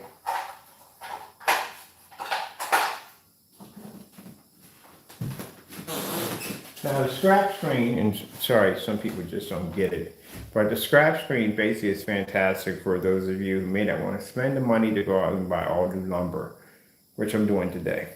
So if you got parts laying around, you can actually build a scratch screen. Very easy to put together. And again, the frame does not make the screen. It's the screen that's going over. It's going to make the screen at the end of the day. The screen I had downstairs was 127 inch, has multiple pieces linked together at the bottom because when I bought the piece of wood, I didn't really line it up correctly. It was bent, it was curved a bit. So I had to cut that part off and measure it and put extensions in. So that screen has extensions in it. The 150 inch that I built downstairs, I couldn't get the wood long enough. You go through that with 235.1s, you just can't get the wood long enough because some of them are past 12 feet, and average lumber is around 12 feet, the highest you can get. If you get something a little longer than that, you probably could. But to fit in the car and then get it over here and all that stuff, I got it at 12, and I had to put extenders onto it to lengthen the screen. But that's easy. It's something that's easy and quick way to do stuff. But again, to the individual who was crying about a scratch screen, at the end of the day, you're supposed to be a person who sells products and you don't even build at the end of the day. Changing out your environment with a little brick behind the back of the wall and a bookcase? No. We'll show you how to do one. This room right here is going to have a complete transformation. Oh, it is going to look insane in here. I still got that picture in my head of what I saw on the Oculus. Oh, that's beautiful. Hey, Mr. Temple Man. I got no problem with other people who set up their environments. Don't care at the end of the day. But when you try to make fun of what I do at the end of the day and you don't even come anywhere close to it, yeah, I'm going to embarrass the daylights out of you. And this room is going to be a really big embarrassment to you because, again, it is going to look insane. And again, people, for those of you, we're going to put it together for on a cheapo. show you how to do it. Now, our backlights for the back of the screen are going to be weatherproof. I like those better because they give off a lot more light and a little bit more softer glow than these right here. So I got to replace all these lights anyway. The chasers, they don't make them outside. Unfortunately, they don't. And the chasers you don't want to cover up because they give off that chase effect. And I do want to keep my chasers because it's part of an arcade look to it. So I'm going to keep those. Definitely. But the floor's got to go.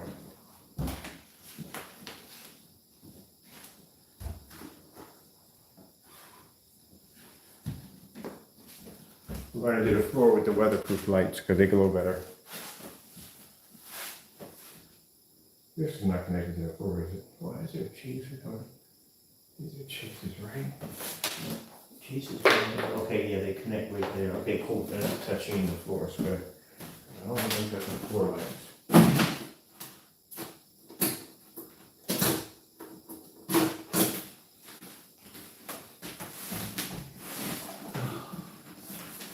This game come out easy, can you?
Now the closet, I want to do something cool with it. So we're going to install some bright lights up in here because I want them to come down with the closet to glow. So what we're going to do with the closet, we're going to use an invisible fluorescent paint. That's going to cause the closet to glow. It's clear, really easy to make. We got to spray that into the closet. I'm already going to spray it in because I'm not going in with the roller. Going in with the roller is a freaking nightmare because my closet goes pretty high up. My deep closets already go all the way up. They're pretty up there, so we're going to spray all this down. So we're going to paint it with a high-end white, and then we're going to spray it out with an invisible glow. And that's going to allow my closet to give it a nice glow look to it because we're trying to make everything in here space age. This is the chaser, so we don't need to take those out. So we just done pretty cool with the closet. Let's take out the rest of the floor. The lid lights all the way from here And as for, I'm not taking my chair out because that's too much work. So what we're gonna do is gonna paint half of the floor, let it dry, roll the chair on that side, and then basically do the other side. Let's see, the paint job should be knocked out in a day. That we can do.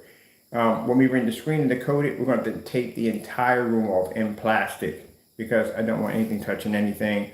Get it done. 126, it's going to be hard to get up the stairs, so we can't do it downstairs, we can't do it outside.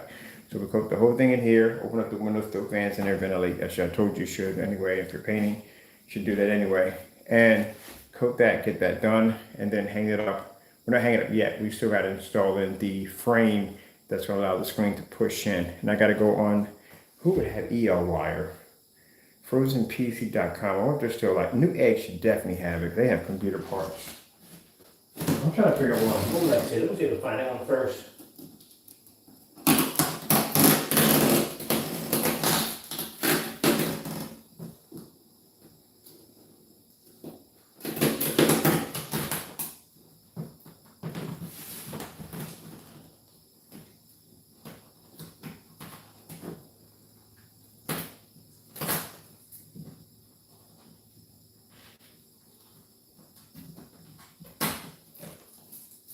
Let's go ahead and get the scraper for this one. Just pull up. Would you like to help me? Mr. Non-opposable thumbs? Yeah, I'm going to bring a scraper and pull that out.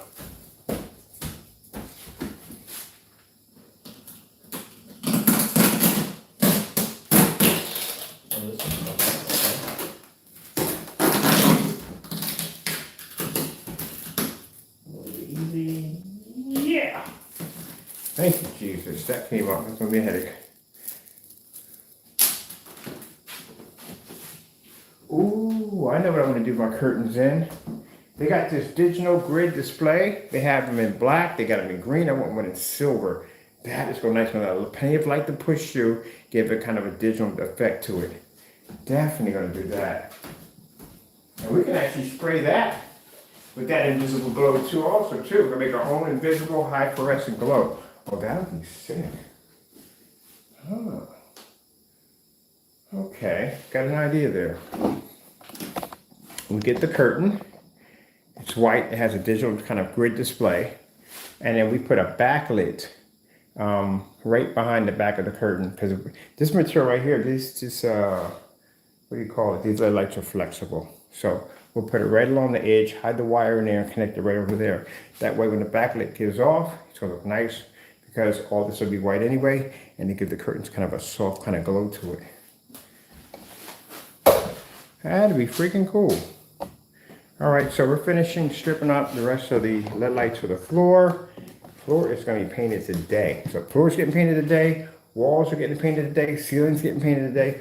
All that's gonna be done. This one's gonna transform to something completely different. Then when we're done all that, we bring the screen in on Friday. Driver's coming down, and she's got to pick up something. Going over to Lowe's, pick up all the lumber, assemble, build, put the screen together. One day, hang it from the ceiling, and we're good. Then we'll be ready to go. Now, I got to go down to eBay and pick up my projector, which is going to cost me $200. Those projectors I like because I know how to take them apart. I'm taking my chassis, pulling it apart because I need to get access to be able to coat my projector. I'm turning it black. I want it black to match my screen, and the border going around the screen is going to be bone white. So imagine a 120-inch screen levitating with a 4-inch white border, and then as the screen is pushed in, we're going to have a soft EL wire going around and connected to the Rolex adapter, and the back of the screen is going to have a heavy kind of sky blue that's going to reflect off the wall. The floor is going to be all white, as you already know, and we're going to put a thin wood strip around, coat that, and then put a nice soft blue neon light all the way around. That is going to look beautiful here. Now, as for the ceiling is going to be jet black. Yes, we're going to put in the ceiling, we're going to install our brackets here and here. That same Galaxy system I have downstairs, we're going to have it on the ceiling. Oh, this is going to be beautiful. I think I'm going to spend a lot of time in this room. I may be here more than a lounge. I'm in the lounge more than anything else. The lounge, we still got some work to do down there because that's also my Starlight Galaxy. That rug in the middle of the floor has to go. That's going outside to the deck because it's actually an outside screen, outside a rug anyway. And I'm going to put a 180-inch floor, the mats we use, set up another projector there so I can basically do the whole entire floor in the Star Galaxy right there. So that's going to be pretty cool. So we got to change out a lot of stuff downstairs. On top of that, around Christmas time, it'd be pretty cool because I can change the entire floor to snow, which would be cool. I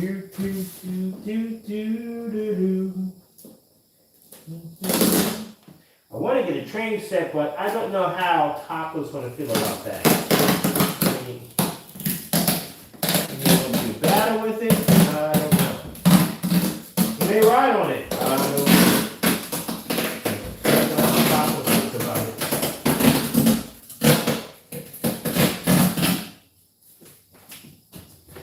You know? I want to get something where we don't have the sound coming out of it, that doo-doo, control that. Because I think that would scare the living crap out of him until he gets used to it. Anyway, he's going to attack it a couple of times and knock it off the rails, but we're not going to get an expensive train because Taco will jack it up. So we're going to go over to they used to have these battery operated trains that were really big battery trains. They're actually designed for going around the Christmas tree. And they're pretty reasonable on eBay. You can buy the track because everybody sells track on there. So I get tons of track and I could run it through the house. And then it's big enough literally for him to get on. If I get a flat rail car, he can get on it and ride around on it. So I'm curious how he reacts to it. If you ride around this, man, I will get you a conductor's hat. Like, lie or not, I will get you one. The Taco Express. Man, your name goes with everything, doesn't it? Huh? I'm really going to do that. I'm going to change, I'm going to paint out, do a custom paint job for the train, and we're going to make it the Taco Express. I like that. There we go, Taco. See? We'll get you a train set.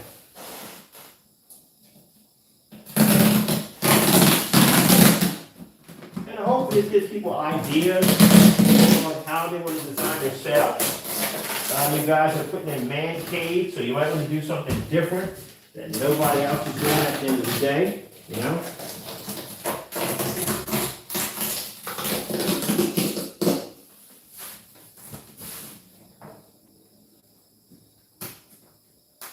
And again, our projector setup, it's going to be really cheap. I'm going to go out and get the same soundbar system that we have throughout the house. It cost me about 120 bucks. And we're going to levitate the soundbar so it looks like it's floating. I might levitate the subs too. I think I want the subs to be floating. Let me see. Subs are black. Yeah, I keep the subs in black because I don't want everything being bone white in here. So we're going to levitate our subs. Make our subs look like they're actually floating. That's not hard to do either. You're going to have to get some clear piping to do it. Very clear, thin piping. I'll show you how to do it, how to make a sub look like it's floating off the ground by itself. So we're going to give it something pretty cool, like it's all levitating space age. As a matter of fact, we can do a couple cool effects. We can actually build a levitation station to make it look like it's floating. Oh, that would be freaking hot. That'd be a nice display right here, here, for the soundbar and the sub. Now that is going to involve a Molex Y adapters, a Molex system, a 80 millimeter fan, 120, 140 to do that particular trick, to give it a look that this being levitating by a system that's doing it. So we can put one unit here, one unit here. 140s, 140 gonna be big enough? They have to go bigger. They make them 240s, not meant to be too big. It's the size. They're really big. That's really big. I don't want to hear the going off in the room, so I need to be nice and quiet. So I might have to hook them up to a fan controller so I can bring down the RPMs just a little bit so it's not too loud. But we'll put a nice little stacking system. We're going to build a gravitation station to give it that look like it's actually floating, being levitated. That's exactly what we're going to design. That is really freaking cool. You guys are probably sitting there like, what in the world? I went through the same thing. I used to do customized PCs. I used to build my own props for my own PCs. And I'd be sitting there talking to people like, what the world? I got to build it first and show you. But we're going to build it. And they're cheap to build. It's just props that you're designing to make everything look more realistic. That's what we're definitely going to do. All right, transformation coming soon. Let me see. We got the floors, all the LED lights are out. All screwed down. That's all done because at around 8 o'clock I put the call in and they'll put the order in. Yeah, nice. I'm gonna go order my curtains right now so we can get that done. And let's see.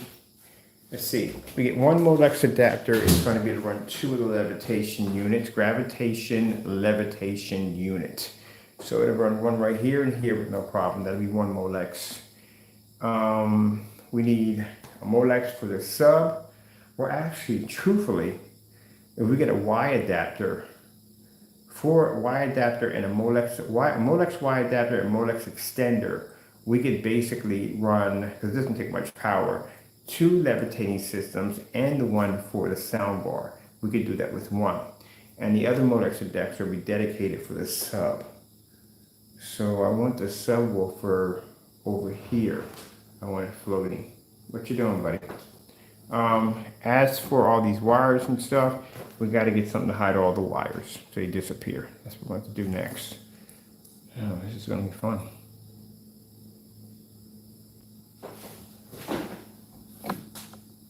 Now, if I use the invisible technology we have, we could basically put in a nice strip here and here that'll slide up and down.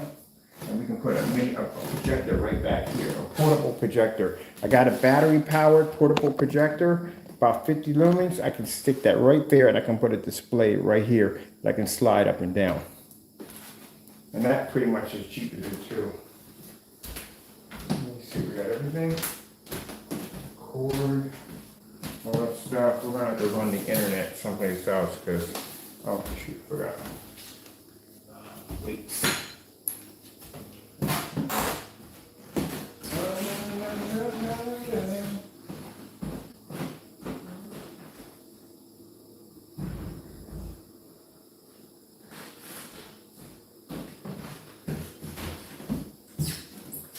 Going to the basement. That's all going to the basement.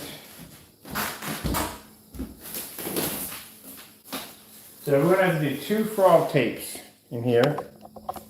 We're going to have 2 sets of frog tape setups in here. The first one, we're going to paint the ceiling first, definitely. Because to paint the ceiling last would be a bad idea if the walls are already white. You'll mark your walls up. So we're going to paint the ceiling first. Once the ceiling's painted, then we're going to take frog tape, go along the outer edges to the top, so when we're painting the walls, we don't hit the ceiling. Pull that down. We don't care about the floor. The floor or anything we care about, we don't get heavy drops on it. We're going to drop it on the floor, no. Just wipe it off. Doesn't make a difference if it smears, because we got to paint the floor anyway. We're going to come in, get all the trim, all that's going to be done. Trim for the floor, all that's going to be finished up. And then what we're going to do is we're going to go in and we're going to paint the floor. We're going to do half, let it dry, move the chair over, let the other half paint. The floor will be completed and finished. Now, once I get down to Lowe's, this is where we start going to Lumber City. We go in and we get what we need to put together the frame, the 3D frame we're going to put in, also too for the actual physical screen. And I need to measure what wood strips we're going to need to go all the way around the baseboard. We're going to install those in with blue neon lights.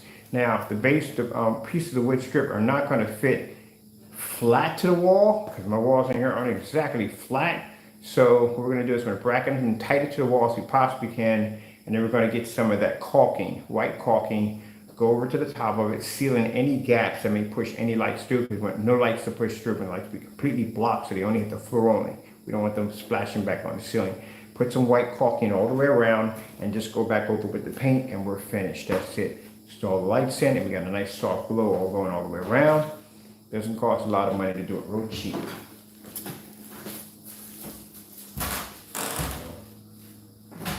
That's it right there. So we got to measure all this out today. I got to measure this, how much we're going to need for here, here, and here. We'll stop it there because we don't need to go any farther than this. I'm going to run LED lights here. Now I don't want the lights wrapping around like I had the last time, so we will be involving Molex adapters over here because I can run PC LED lights through here with no problem. I want to put in fans in here. The fans for the, what do you call it, for the PC, the 120 millimeters. We can put them here. I can drop them about that far down.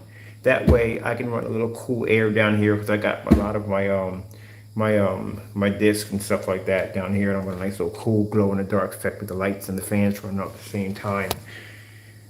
Oh man, so this is not going to take long. We could do it. It's a good thing it's a small room. If this is a bigger room, this would definitely be a project. All right, so I got some shopping to do. The LED lights we're going to keep in. We can paint over the LED lights. You ever seen painted over LED lights? It is a sick effect. Didn't realize until one day I was in there painting the room and realized one of the LED lights. Then I go back and I go to look at it and it gives off this really crazy kind of word for it. It's kind of like it's there, but it's not there. It's a cool effect. I said, well, we're just going to paint over the LED lights. That's exactly what I'm going to do. The effect is really, really nice. All right, we'll be spraying this out. Definitely got to wear a mask and all. And what you need to do is all going to be all bone white. And we're going to do a high fluorescent, clear glow in the dark for inside of this. Oh, this might be a nice room for Warhammer. I don't even know where I'm playing Warhammer. I have to tell you the truth. I really don't know. All right, so this is all the stuff we took out of the room. Not much. You know, there's stuff right here. And yeah, we're going to be finishing the theater room. I have the theater room finished before Christmas comes in. We just got hit with a lot of projects. We still got a 235.1 acoustic screen to put here, which we're going to need that for advertising for the screen. And this will be the first time I've ever used my popcorn machine. Taco, do you like popcorn? Pretty much you probably don't. Did I leave lights on in the attic? Woo! No. Wait, what's that right there? That's a shelf.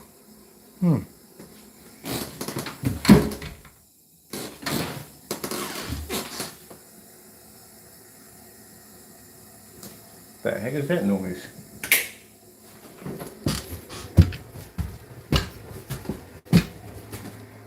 Oh, my neighbor's air conditioner. I got weird hearing. I have no idea what we're going to do with this place, people. No idea. I was going to turn it to a vintage movie room, but I really, quite frankly, don't want to be in the attic in the dark. I mean, the house is not haunted at all. Just attic freaks me out.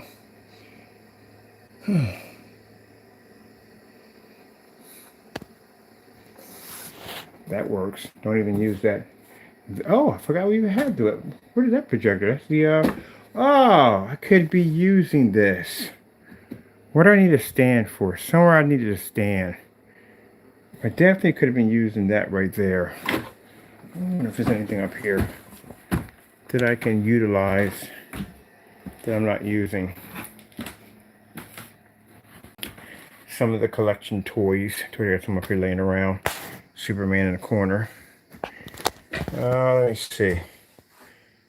I gotta do something with this stuff. I'm probably gonna give all this stuff to my niece. See, remember the Warrior Princess? Yep, back in the day. She's a collector too, I found out. Oh, the popcorn stand. Good gracious, air conditioners noises. I don't know what. I can hear them up here. You're gonna hear mine when they go off in the house. Let me see. Our Christmas decorations. What's this? Trash can. Oh, this used to be one of my cases for my. Oh, this was jacked up too. This was a PC that I had in here. It was my BioShock.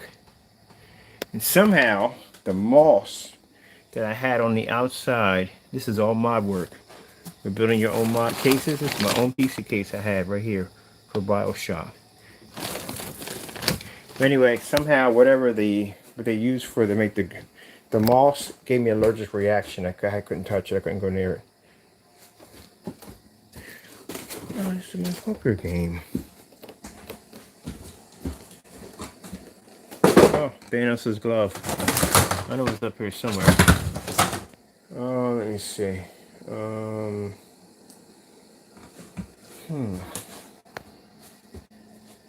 This tree over there.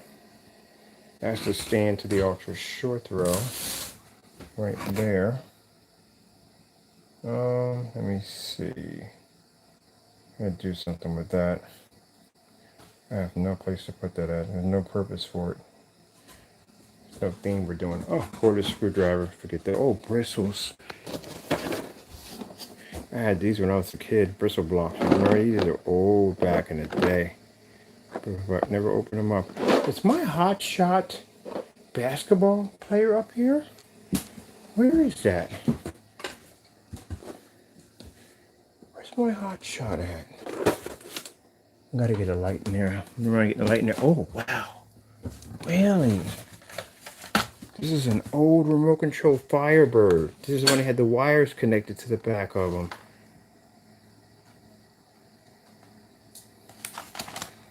This is some of the old stuff I have laying around here. I gotta take better care of my stuff. Old Fisher Price. This is all Fisher Price. I gotta take some of this stuff downstairs. Everybody do.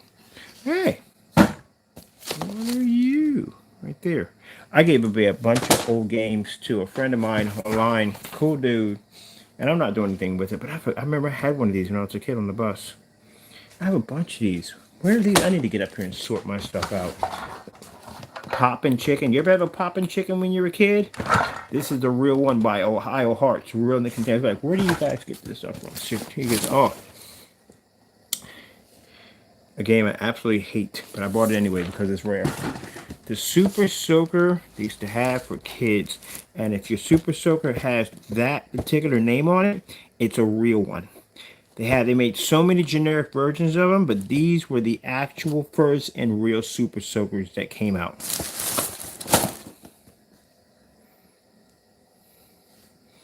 Oh, that would have gotten you in a lot of trouble today. Literally, that looks like the real thing. It really does. But yeah, these were the actual Super Soakers. They didn't make too many of these, but they made these for kids. But if you're shopping around and you go to a thrift store, you find one of these in a box and it has that name sitting on the side of it, those are the first ones that came out.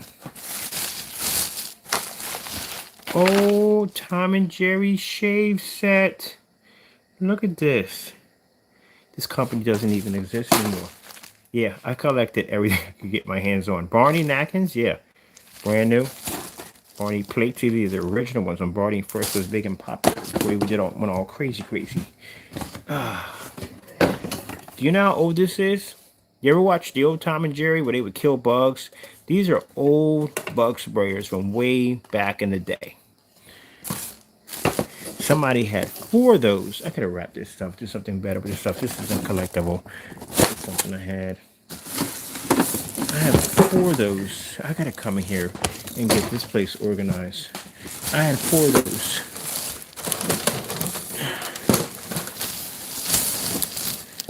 Oh, these are some of the Marvel toys that I collected. They're nothing big about them. They're not fancy or anything. They're just toys when Walmart had them. They were big. They were all over the place. I got a lot of these from Toys R Us before Toys R Us shut down.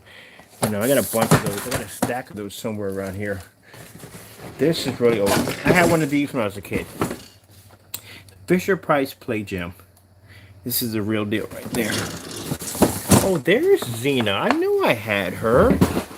Yeah, that's Xena right there. I got her. I got both of them. I walked into a store that sold a little bit of CDs and everything. And I walked in and I was with one of my exes and I saw these. And I bought both of them. She said, why would you buy this? Do you have any idea who these are? She knew anything about that kind of stuff. The Lion King. Yeah, these are the original Lion King toys when the anime or whatever you want to call it, whatever first came out. These are the first ones. All right, we gotta stack this stuff a little better, a little organized. Right there, I'm gonna do something better with these. Sorry about that, people. I'm gonna put this stuff up. We're gonna do something with this stuff. And I got a warehouse I gotta get to. Matter of fact, I'm gonna have the driver drive me to my warehouse, and I can go look at my Tonka trucks. I got real steel Tonka trucks. I told you the guy who basically I bought all this stuff from basically had a whole mess of stuff back there. Power Rangers, everything. And I went in there, I just came out of class, and I walked in there. I'm always hunting, still doing some business on eBay. This is how I was able to fund my company. So I went in there and I saw all these toys. Oh, yeah, I told you. I used to play hockey back in the day. And if any of y'all ever want to challenge me to a game, you let me know. Because Mr. Bird can basically skate his behind off in the day. And yes, I can battle on these bad boys too. I used to do ice hockey before I got into roller hockey. But if any of you guys skate, hit me up, let me know. We can have some fun. I mean, that was good. We used to take the two forms of hockey. We used to use hockey pucks or hockey balls. We would use the balls and we would basically skate in between cars with those bad boys. 6 or 7 of my friends. We'd go down to the Rat's Nest. We'd go hook up, get our gear on, and we'd blast through South Street. We'd just be hitting the ball back and forth. You just had instincts. You knew there was going to be something funny like a car door, or maybe you might slam in someone's car, but the object of the thing was to get there in one piece, and that's how we used to get our adrenaline up. We used to race through traffic, sliding this ball back and forth between cars, which at the time, when you think about it, was extremely dangerous, and we could have caused some serious car accidents, but when you're young, you don't think about that stuff. You just do dumb stuff. So at that particular time. And I remember hitting a UPS truck. Bam! Right in the saddle. Get back up and just roll on through. That's what you do. You're hurt and you're in pain, but you do what you got to do. We had so much fun. I remember the incident. I had a game that day. And I remember I decided I was at art museum. My crew didn't get off work yet. And I'm sitting there waiting for them. And I decided I'm going to take a light skate around West River Drive. What's the worst that can happen? Yeah, I found out that day. So as I'm skating around, if you've ever been in Philadelphia and you've been on West River Drive, there's a small little slither of asphalt, and it's shared among bikers, it's shared among joggers, and the power walkers, and the speed skaters, and the aggressive skaters, and everybody else shares that. So everybody has to know and communicate how to get around people. But every once in a while, we get people that are not from Philadelphia who don't know the rules of basically being on that particular strip of asphalt to let people know if you're coming through or you're coming by or you don't slam and kill somebody or hurt somebody. And sure enough, that's what happened to me. As I'm skating through, I saw the bike coming. I didn't have time to get out of the way and I got hit by the bike. 14 stitches in my upper lip, blood all over my jersey.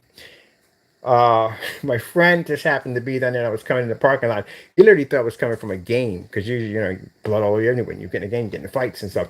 You're like, come from a game? I said, no, I actually got hit by a bike like on halfway up here. I said, anyway, you can drive me to the hospital. They take me over to the hospital. I don't have my insurance card, which I'm supposed to have on me when I leave out the door. My sister comes down, goes to the house, gets the insurance card. They stitch me up because it's not my hospital. They stitch me up. And I'm high as a kite because, you know, they shoot that goody good stuff into you. And my jersey is covered in blood. I said, look, go to my house, go to my upstairs to the closet, get me a fresh jersey. I take that jersey, throw it in the trash, which I should have kept it, but throw it in the trash, got me a new jersey, put it on. And I go skate to the game. And I was high as high can be. But I went away. I had 2 people that were escorting me. But I was doing pretty good.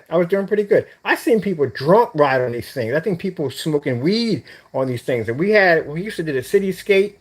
And it would be like, okay, funny thing, I'm jumping all over the place. But when I got up there, I just took the credibility. I didn't tell anybody I got slammed by a bike at the end of the day. I mean, it sounds kind of corny. So I told him I got into a really good fight. And I caught me in my upper mouth with a hockey stick. So it's kind of a nice story to tell, even with a lie.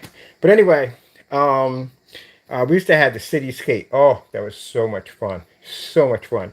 It'd be like 150 skaters out there from all different areas. Some people would be down there from different places. We meet people from different countries and different states. It was beautiful. We had the group in the front, which were the fitness people. They were always had the 4 wheels and they'd be in the front.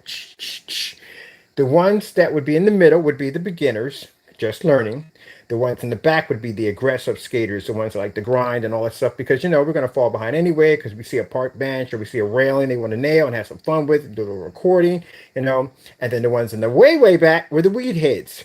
These were the hippies and people like that. They smoke their weed, that little fanny pack with all the roaches in it and the little tweezers and stuff. And they'd be back there getting high and skating the entire time. Oh my God, these guys were freaking hilarious. We used to hang with them in the back. But yeah, then we would all meet up at the watering hole at Wawa's or 7-Eleven, and we would all go in and get drinks and stuff and sit on the side of the curb and chat and talk with each other. Someone would have plans later on, like, hey, we're going to the bar. You want to go? And I'm like, I don't drink. And they said, don't make a difference. Just go there and chill, get a little salsa water, whatever you want to drink, water, whatever, blah, blah, blah. They got juice there in some of the places. Just go. I never went. I never went to the ones who were telling me to go. I finally did go. Oh my God. I swear these people are the most insane people I've ever met. Off skates, they're freaking crazy. We had so much fun. I started going to those. But majority of most of the skaters would have sandals or something in the back because later on you can't go into certain stores. We dropped them in, do a little shop, and have some fun. But man, we had some fun in there. We had some fun. We had some fun. I remember the first time we met this guy. Oh, Paul. Paul was really interesting. Paul was a discotheque rave kind of dancer. He was a cool dude, man.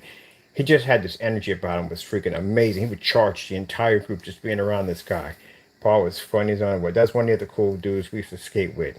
He was like Jim Carrey on skates. That's what he was. He was a cool dude. And then we had Lonnie. I never forget Lonnie. Lonnie was interesting. Lonnie had the 5 wheels. We never skated anybody with 5 wheels because the aggressors and hockey players wouldn't go near them due to the fact that, they just weren't aggressive skaters. They just weren't into that. But Lonnie was a cool dude. I don't know what about Lonnie. We liked him. Lonnie basically walked on another side of the life, if you know what I mean. He was gay. He was a gay dude. But he was cool with on what? Who cares at the end of the day? When we were out there skating, we didn't care if you're black, white, orange, purple, whatever you were. As long as you had skates on, you was family. So we was out there skating. Lonnie bumps up. He's new in Philadelphia. Doesn't know a lot of people. Bumps into us. Asks if he can skate. We're like, sure, whatever.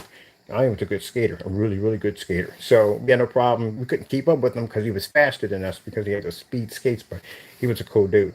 So one day, it was me, Danzo, who was the other guy? Paul was with us. We had a couple of Latinos. We liked skating with them because they loved doing rails, man. They were really good at rails and stuff like that. And a good skateboarding. To a lot of people who skated did skateboarding and snowboarding, and they did surfing. So they were with us, and a couple other few people with us in the group. So we get down there. Lonnie tells us that he wants to go in town. He wants to go pick up some new gear for his skates. Okay, no problem. It'd be cool. We'll tag along, have a little fun, probably get some to eat, chill out when we get downtown. So we all skating with him downtown. So as we're down there, Lonnie likes these particular coffee shops that he likes to drink at. Now at the time we weren't bonded with Lonnie yet. We were just still getting to know him. But he's at this coffee shop and he's enjoying his latte and his croissant. And we're all leaning up against the wall like a bunch of barbarians. Out there, I got a cup and I'm screaming, "Money for wheels. Please, sir, can you spare a shilling? Money for wheels." Just having some fun. I made $3 that day, too. Oh, by the way, that sparked off something else different, too. But I'll tell you about that craziness later on. But anyway, Lonnie's out there minding his own business. We're all sitting against the wall begging for change. And these guys come in and they start bullying Lonnie because he's gay. They tell him that he doesn't belong there. He shouldn't be there to begin with. We don't want your kind here. And that's when we get up and a fight's about to break out. So before we got over there, as we're skating across the street, they didn't realize that the 16 hockey players and aggressive skaters leaning against the wall were friends of his. So they knock over his drink. They throw his food to the floor. Tell him to get out. He's got to go. Danzo is a very quiet individual. Real big, big, big Jewish dude. He's a real big guy. And yeah, I've never seen that guy ever lose his temper, but that was the day we saw him, boy. He beat the living crap out of those two guys. Top of that, Black and Blue had him go in, buy this guy more drink, more coffee, better coffee. What you want, Lonnie? Made the order. Go get it. Bring it out.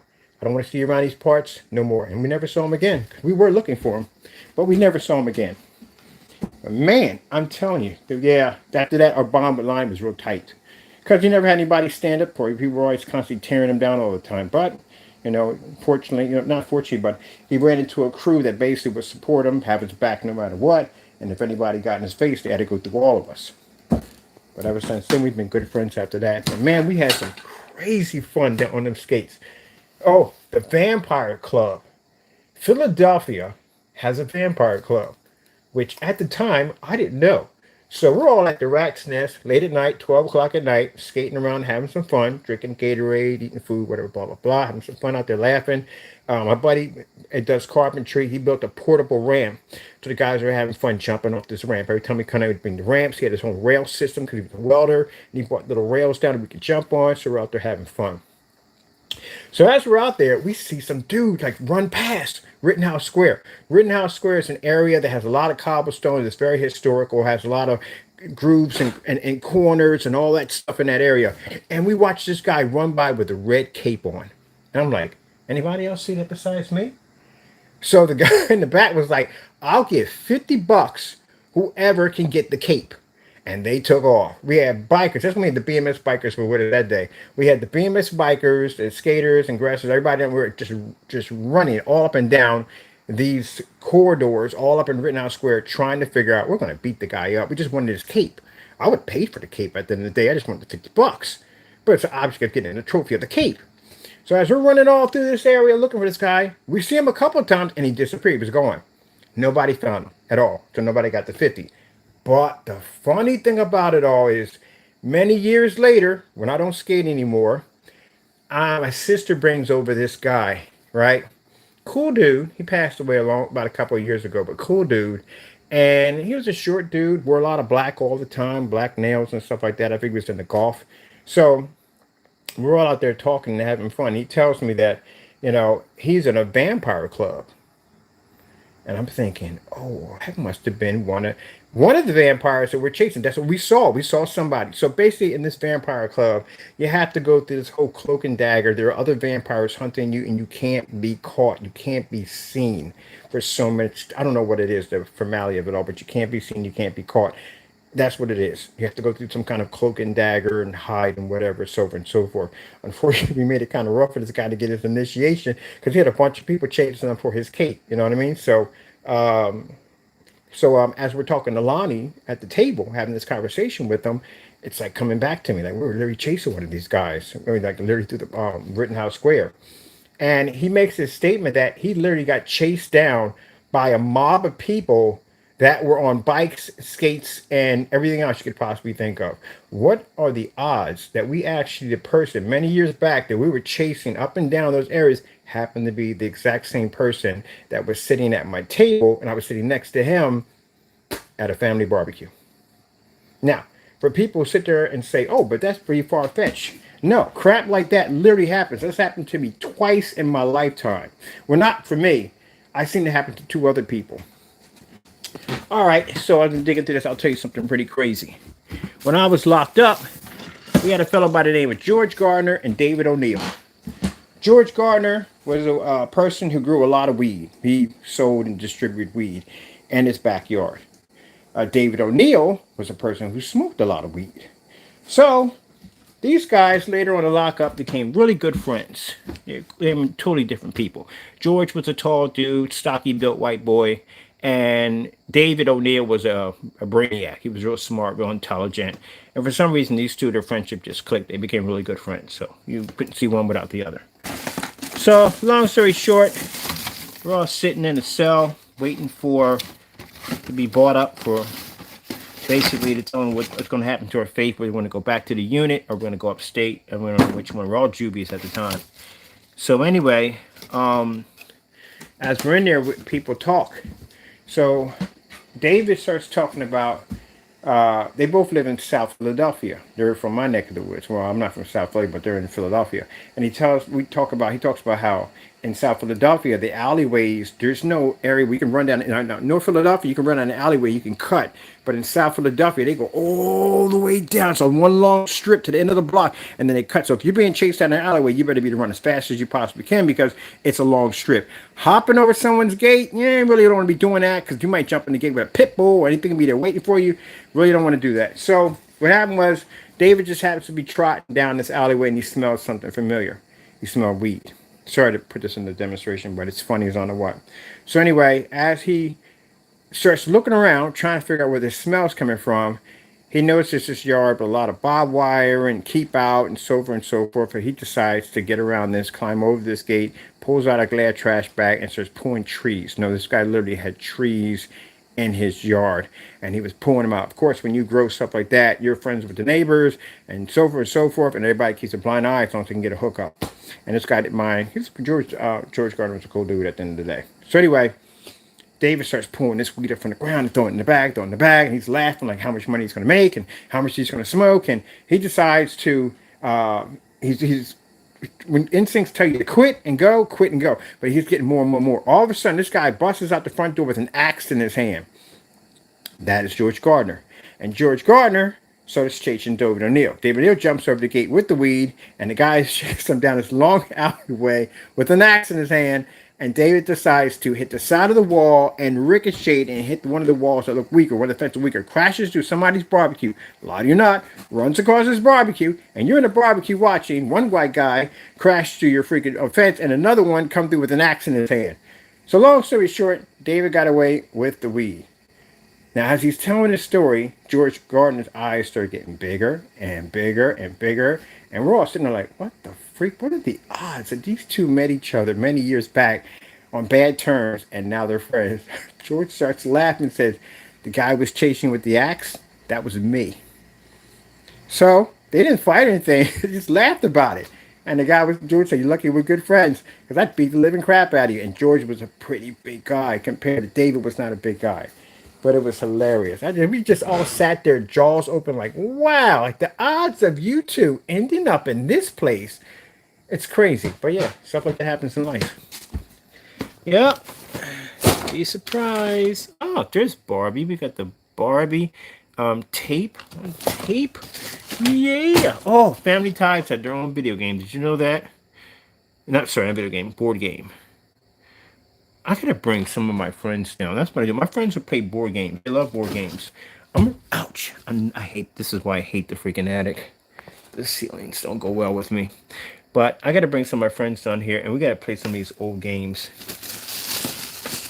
All right, this would be, yeah, the Nintendo pile. These are all Nintendo games. I gotta do something with this upstairs area. Is that a Halo statue? Ooh, yes it is. Well, we're not messing with that today. There's a fire stick. That's probably a fire stick. Oh my goodness. I can't believe this. I can't believe myself sometimes. I wonder. And it has batteries in it. What freaking controller is this going to? I guarantee this is a fire stick. I couldn't find a remote control. And I threw away the fire stick and bought a brand new one. Gee, what's Louise? Let me see what we have here. I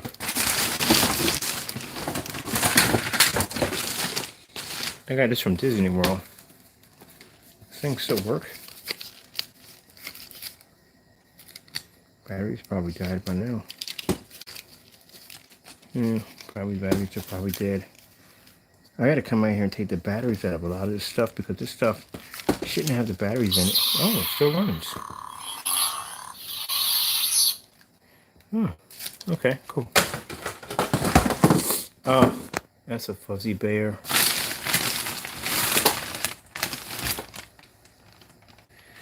I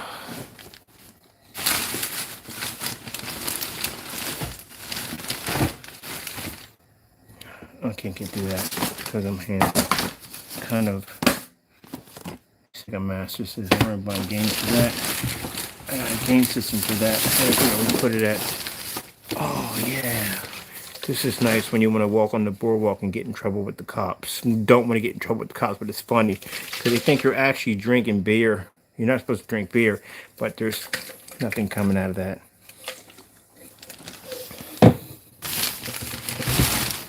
And you can't drink that here. What you talking about, officer? You have no idea what I'm talking about. You got an open container. No, officer, look.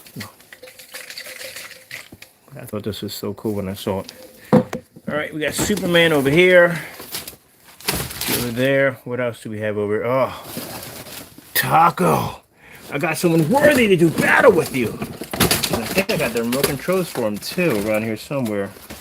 Hey, I got a dinosaur. I forgot I had this unit. What do you know? Do I have a remote control for this thing? Oh, Taco has a worthy opponent now. Dino Rex versus Taco. Why do I have the remote control for that? Where would the remote control for that be at in this mess? If I find it, Taco would go to battle. If I find it. Wow. See what I'm telling you? I got stuff up here, man, I don't even know I even have. These are the glasses that they have to turn your cell phone for VR. I brought those. People, this is what happens when you get old. Stuff that you used to have around your house, you don't have anymore. You stocked up in the attic somewhere. And then later on, one day you pop up here and you go, ooh, I remember I have all this stuff. This stuff has got to go. And you know where all this stuff ends up into? A thrift store. So, me being a collector, basically, we have no use for this anymore. When you collect when you're young, it's different. When you get older, it's more like, sooner or later I'm going to kick it off the earth, and where this stuff is not coming with me, so I might just give it away to the thrift store. And then a young person comes on, somebody comes on who's a collector. Hold on for a minute. What are you doing? And a collector comes along and finds his stuff. That's how it works. That's how it works. That's why you go to the thrift store and you look around, because this is where people like me would put this stuff at. Because again, I got no use for it. Sooner or later, I'm going to leave the earth, and this is not going to go with me. So, if I don't have any collectors in my family, I have one person, but she collects video games. She's not really into the vintage toys. All this goes back into a thrift store for somebody like you to walk in, pick it up, and buy for next to nothing. But you have to know what you're buying, because that's usually where this stuff is going to go. And like I said, the one person in my family, she's a game collector. I got a cabinet full of games and all kinds of stuff, but she can have all that. That's hers. But also the vintage toys, all these are going to go into the thrift store. And that's what happens. It just recycles itself over and over again and again. I told you, my favorite line in the Bible is toil under the sun. Man works by the sweat of his brow just to get to another. And that's what happened. I worked for all this stuff, and it's going to end up going into a thrift store somewhere where somebody else is going to find it, and it's going to repeat the exact same process. Let's say sell it, get the money from it, which they can't take to heaven with them anyway. It's whatever they buy is still going to be here on the earth regardless, to be bought over and over again and again. That's when you start realizing when you stop collecting. That's when it hits. That's when it ends, because then you realize that whoever gets it will never be to take it with them. It will stay here for somebody else, and it will repeat that process over and over again. I'm pretty sure all this stuff I have here, at one point, somebody owned it. They couldn't keep it forever, which means that means I got it. And when my time comes, somebody else will get it. And it'll keep going on and on and on forever, until that time comes when God decides to come back. This I'm going to play with. I'm definitely playing with this. I'm opening this up. I haven't had a remote control toy. I haven't got a remote control racetrack around here somewhere. I used to have a Tyco. I gave it away. I had a Tyco race set, and I gave it away. Oh, wow. Final Fantasy. This is really old. I bought this a long time ago. That is really old. Look how old the paper's on. This is really old. I want to find my remote control to my dinosaur so I can do battle with Taco. Taco, I'm not going to waste your time, but we're going to find that remote control so we can get up here and Taco has a worthy opponent. Hey, don't I got a Yoda in here somewhere too? I want a Yoda. I want a Yoda. I think it's downstairs in the other section. Wait, it could be downstairs in the other area. This is the pile of the action toys that was collecting. Oh, Rubik's Cube. Rubik's Cube. Yeah, like I'm putting that together. We're doing that, working with that. Oh, my controllers! I was looking for these things. These are the original controllers for Time Crisis. Remember Time Crisis back in the day? I even had the foot pedals with these. Oh, that was the game back in the day. If you played in the arcade, especially if you played with your buddy. Really? I got money in this? That's one of the Thanos banks. It's not the collectors. Oh, yeah. Old video, PC video games. What do we got right here? Oh, my gun for the House of the Dead for Dreamcast. Do we have that game? Yeah, we got the game here. We got the game here. Oh, I got to go through all this stuff right here. These are my old controllers that I couldn't find. Yes, I own an Atari. Oh, my... No, it's like it's memory parts. I got to go through all this stuff, man.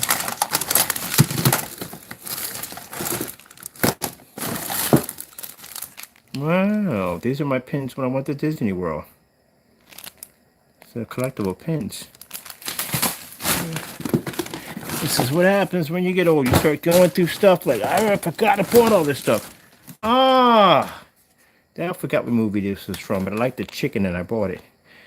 What movie was this from? I can't think of the name of the movie it was from. Oh, there's my movie cup. When I went to go see Solo. Oh, no, yeah. Sorry, people, I butchered that. You Star Wars fan like you! This is a GoPro. Is that over here? More stuff? Oh, Venom. Okay. Xbox 360 controllers. Oh, there's my Xbox 360 games. Got a bunch of those. Yeah, we gotta sort, people. We gotta sort. Oh, I got a whole bunch of these. How about, because Toys R Us had them, and I was just buying them up. You know, they're fun to collect. Oh, no major serious collection items, but you know, something fun to collect. That's all. You know, I love shopping from Toys R Us. This is the Fishing Bash controller with Dreamcast. It allows you to be the fish. I had the game for that. The problem was that they don't work with projectors, so the light or the IR remote control in here does not work. But you have to have it on a monitor to do it. SATA cables.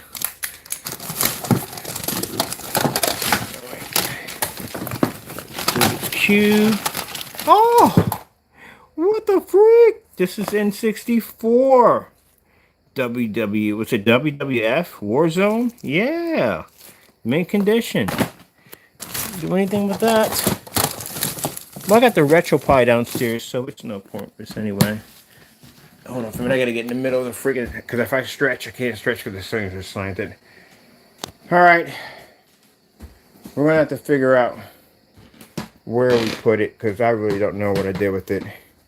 It's in this pile right here. We need the remote control so we can bring this to life so we can battle Taco. Does this have a demo mode on it? I wonder.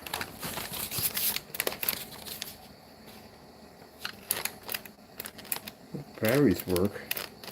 Batteries are dead. Of course, I probably left it on me. I got this thing. I didn't like it. I didn't like it. I thought it was going to do all this cool stuff, and it didn't do it. But now I got a cat. Alright, I'm going to get some batteries in this. I'm pretty sure this has a demo mode on it, because usually most of them have some kind of demo mode on them. Let's figure that out. Taco's new adversary. He will learn all kinds of his ninja powers. Oh.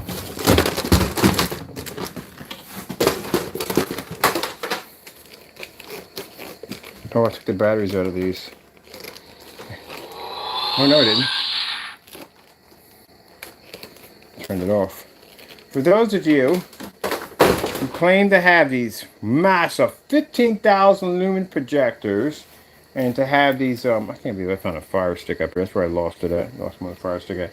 Those who claim to have a 15,000 projector and it's 20,000 or whatever, your projector would come in a case like that. They're called Roadhouse cases. So usually that's how they ship them. If you got a projector of that caliber, it's very rare that they're going to ship it about the Roadhouse case, because the box they have to put that in is going to be huge, and it's a good risk that projector is going to get damaged on transportation back and forth. So they'll ship it in something called a Roadhouse case. This is going to be for your projector. So when you get projectors that are ranging over the 5,000 lumen mark, they'll come in cases like this. They'll look like a piece of luggage at your front door. Literally, they don't put a box around. They ship it just like this. That's how they do them. It's quite nicely padded inside. You don't have to worry about getting damaged. But if you have a projector that you claim and you think is 6,000 lumens and up, this is what the box, unit your projector will come in. My projector downstairs is 6,500 lumens. And when I showed you what I'm doing a repair job on, this is the case it came in when it came to the door. This is a Roadhouse case. So if anyone tells you that you have a 6,500 lumen projector or 8,000 lumens and it literally looks like a freaking Betamax tape, no, you don't. These are basically, oh my, is my remote control in here? These are the casings that they come in. They're this big. This is why you're going to pay a ton of money in freight. So your freight bill is going to be about $300-400 easily because of that case right there. But it has to be shipped in that case so it doesn't get busted up. I'm gonna have to come back here and sort through this because we got stuff back here in these cases, toys and stuff that I haven't had a chance to go through. I want to play with my bristle blocks too.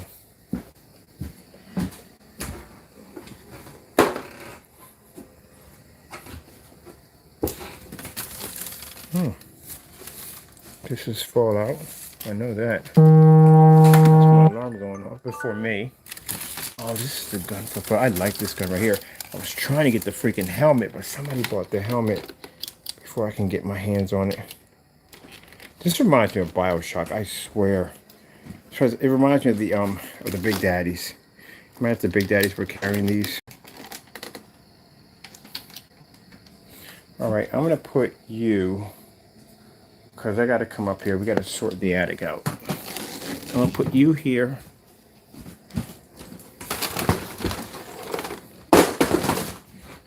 You here.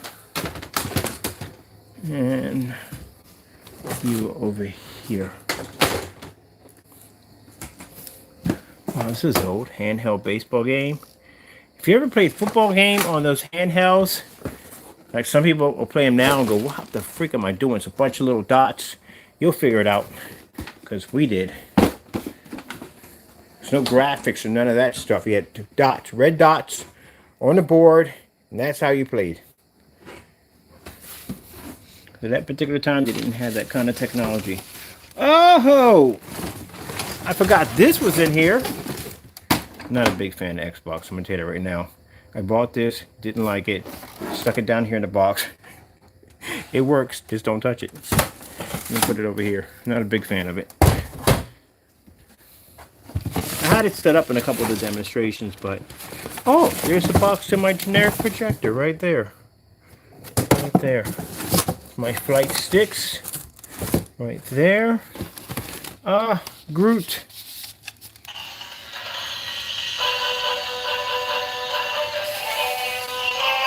Alright, enough of that. It's not even time for that yet. Okay. I'm gonna find my controller for my whatchamacallit for Taco. Taco! You have adversary. He wants to do battle with you. I'm curious how you're going to react to it. If I can, I'll track down the comment. I have the remote controls here somewhere. Just have to find it. I'm taking my remote control with me. I'm taking that. And my... I'm going to open up the bristle blocks. I'll wait till I turn 70 for that. I don't want to take it up right now, but I am going to play with this.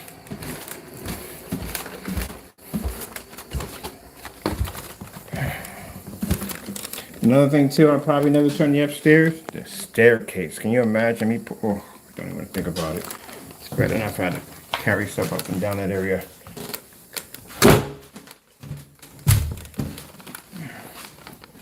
Oh, I'm taking this downstairs. I'm going to play with this. Here's some batteries for it, too. What's it take? Oh, 1C battery. Oh.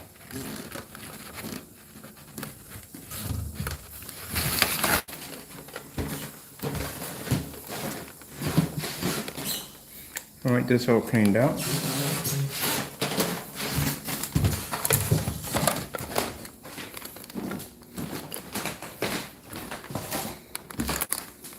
I'm definitely going to play the laser tag. So, I'm going to have my little ones down. I'm strapping them up with the laser tag. And we're going to run around the backyard and shoot each other.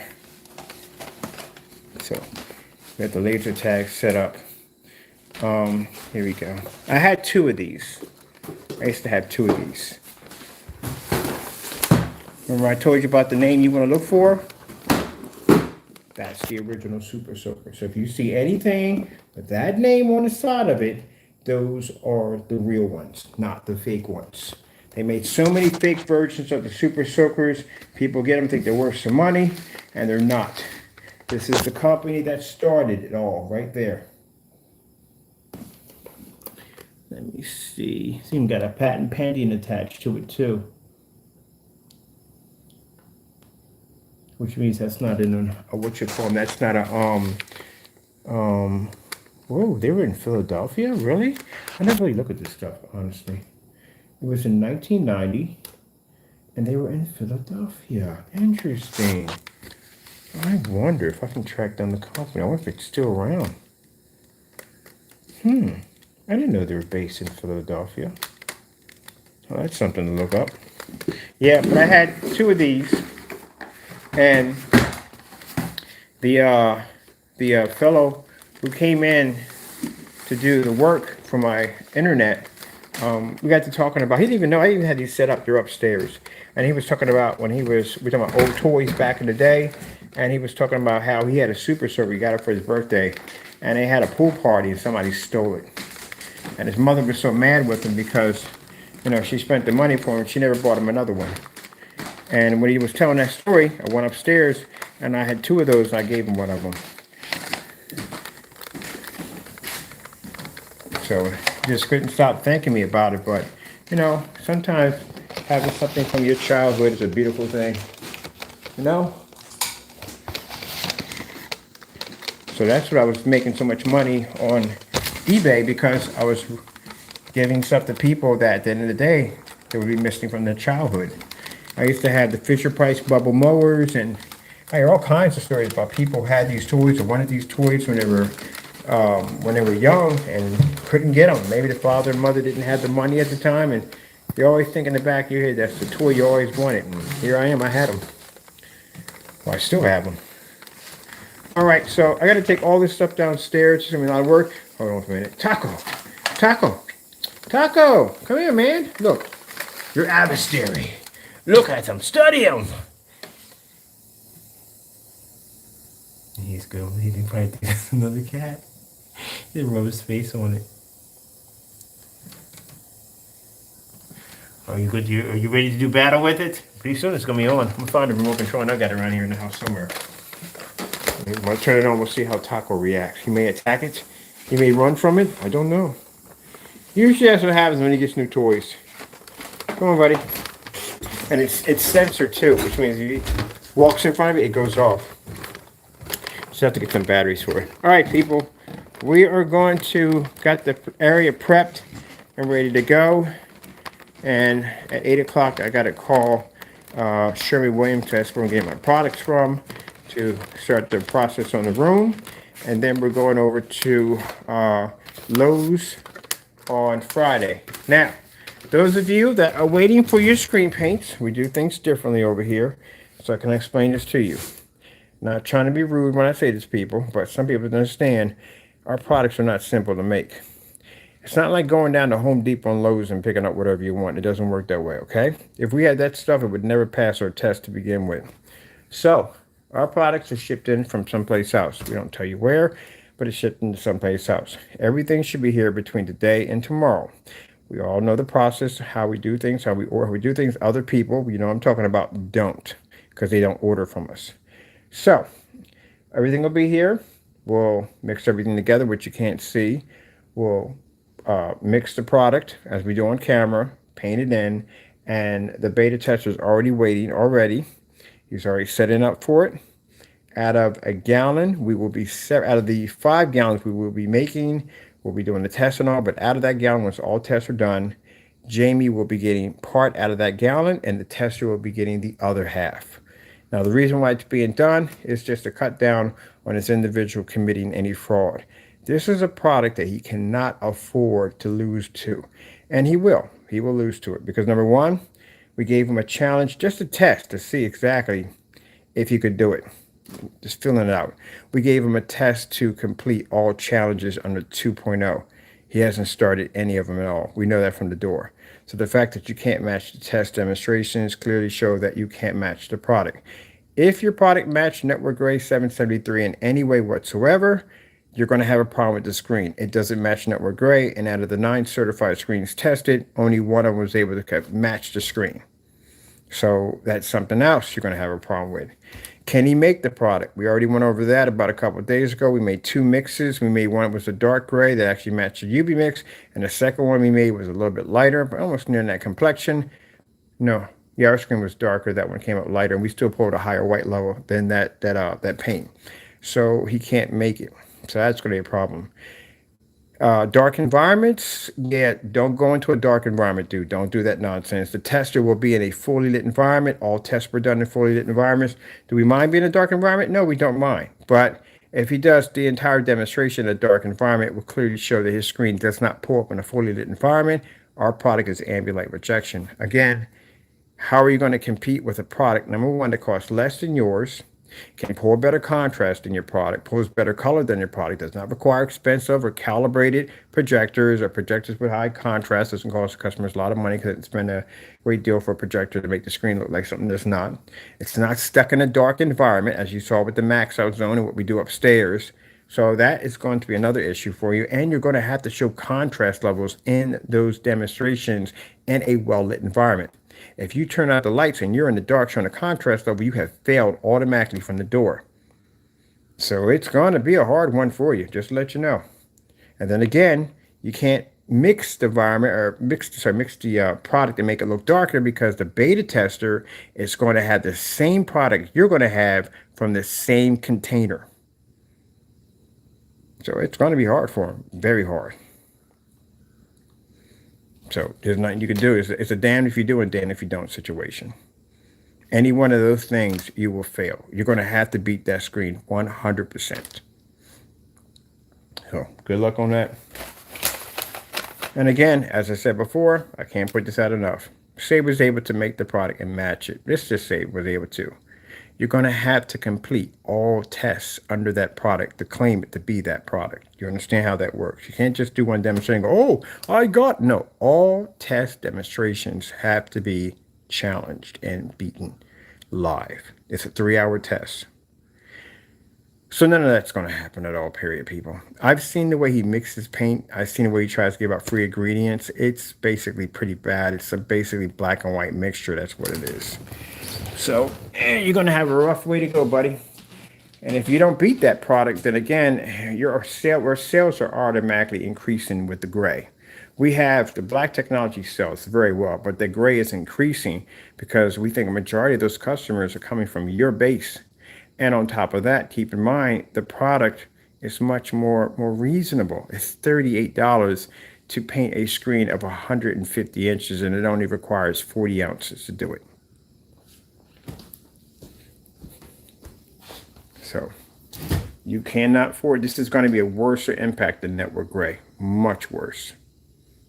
And already from the test results, a lot of your customers have swayed to this direction already because they're also looking for you to match the test demonstrations under the product. So, okay, people, with that being said, we got a room to convert. We got a 44 to put up there, levitation invert screen to put in. Which one? Invert? I'm calling invert? That's probably sounds close enough. And I got to get something to eat, and we got to start working. Ain't that right, Taco? Huh? Huh? Oh, you want your dragon? Here. Yeah. There you go.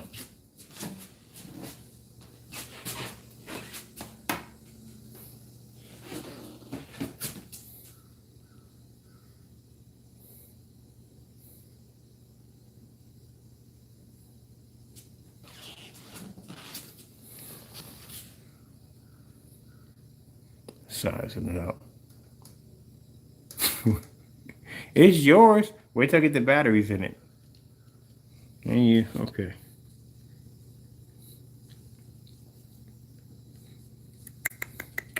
All right, people. I gotta go. I gotta take care of Taco and get his batteries in his battle butt. There you go. I'm gonna go to Amazon, got him, and get you a samurai suit. They make samurai suits for cats. I'm gonna get him one before he does battle. He needs proper armor.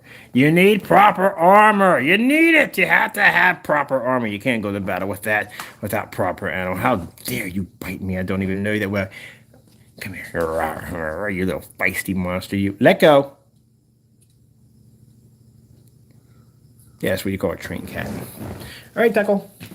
Gotta go. Thank you all. And ha! You attack my feet? How dare you? How dare you? Sneaky bad monster, but the common other word doesn't be calling that either. Come here, come here. You want to fight? You want to do battle? Come here. Rawr, rawr, rawr, rawr, rawr. Get it, rawr. Bite it, bite it. Come on, show me your power. Bite, rawr, rawr. Let go, Let go.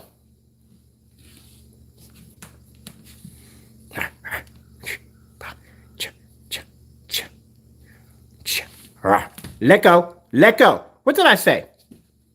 Did I say let go of my hand? Thank you. Teach him that. So that way, usually with cats. Watch him grab my leg. Watch this. He doesn't put his claws in. He just calls himself doing battle. Cats, bottom line, at the end of the day, they got that aggressive side to them. This is animal instinct. Sometimes they'll jump, walk over to you and just bite you for no apparent reason at all. He doesn't do that because he's trained not to do it. When we're playing, he knows when we're playing. When we're not, we're not. So if I'm walking around the house and carrying equipment, he knows not to be anywhere near my area. Sometimes every once in a while, but other than that, he knows better. Would you like to do battle?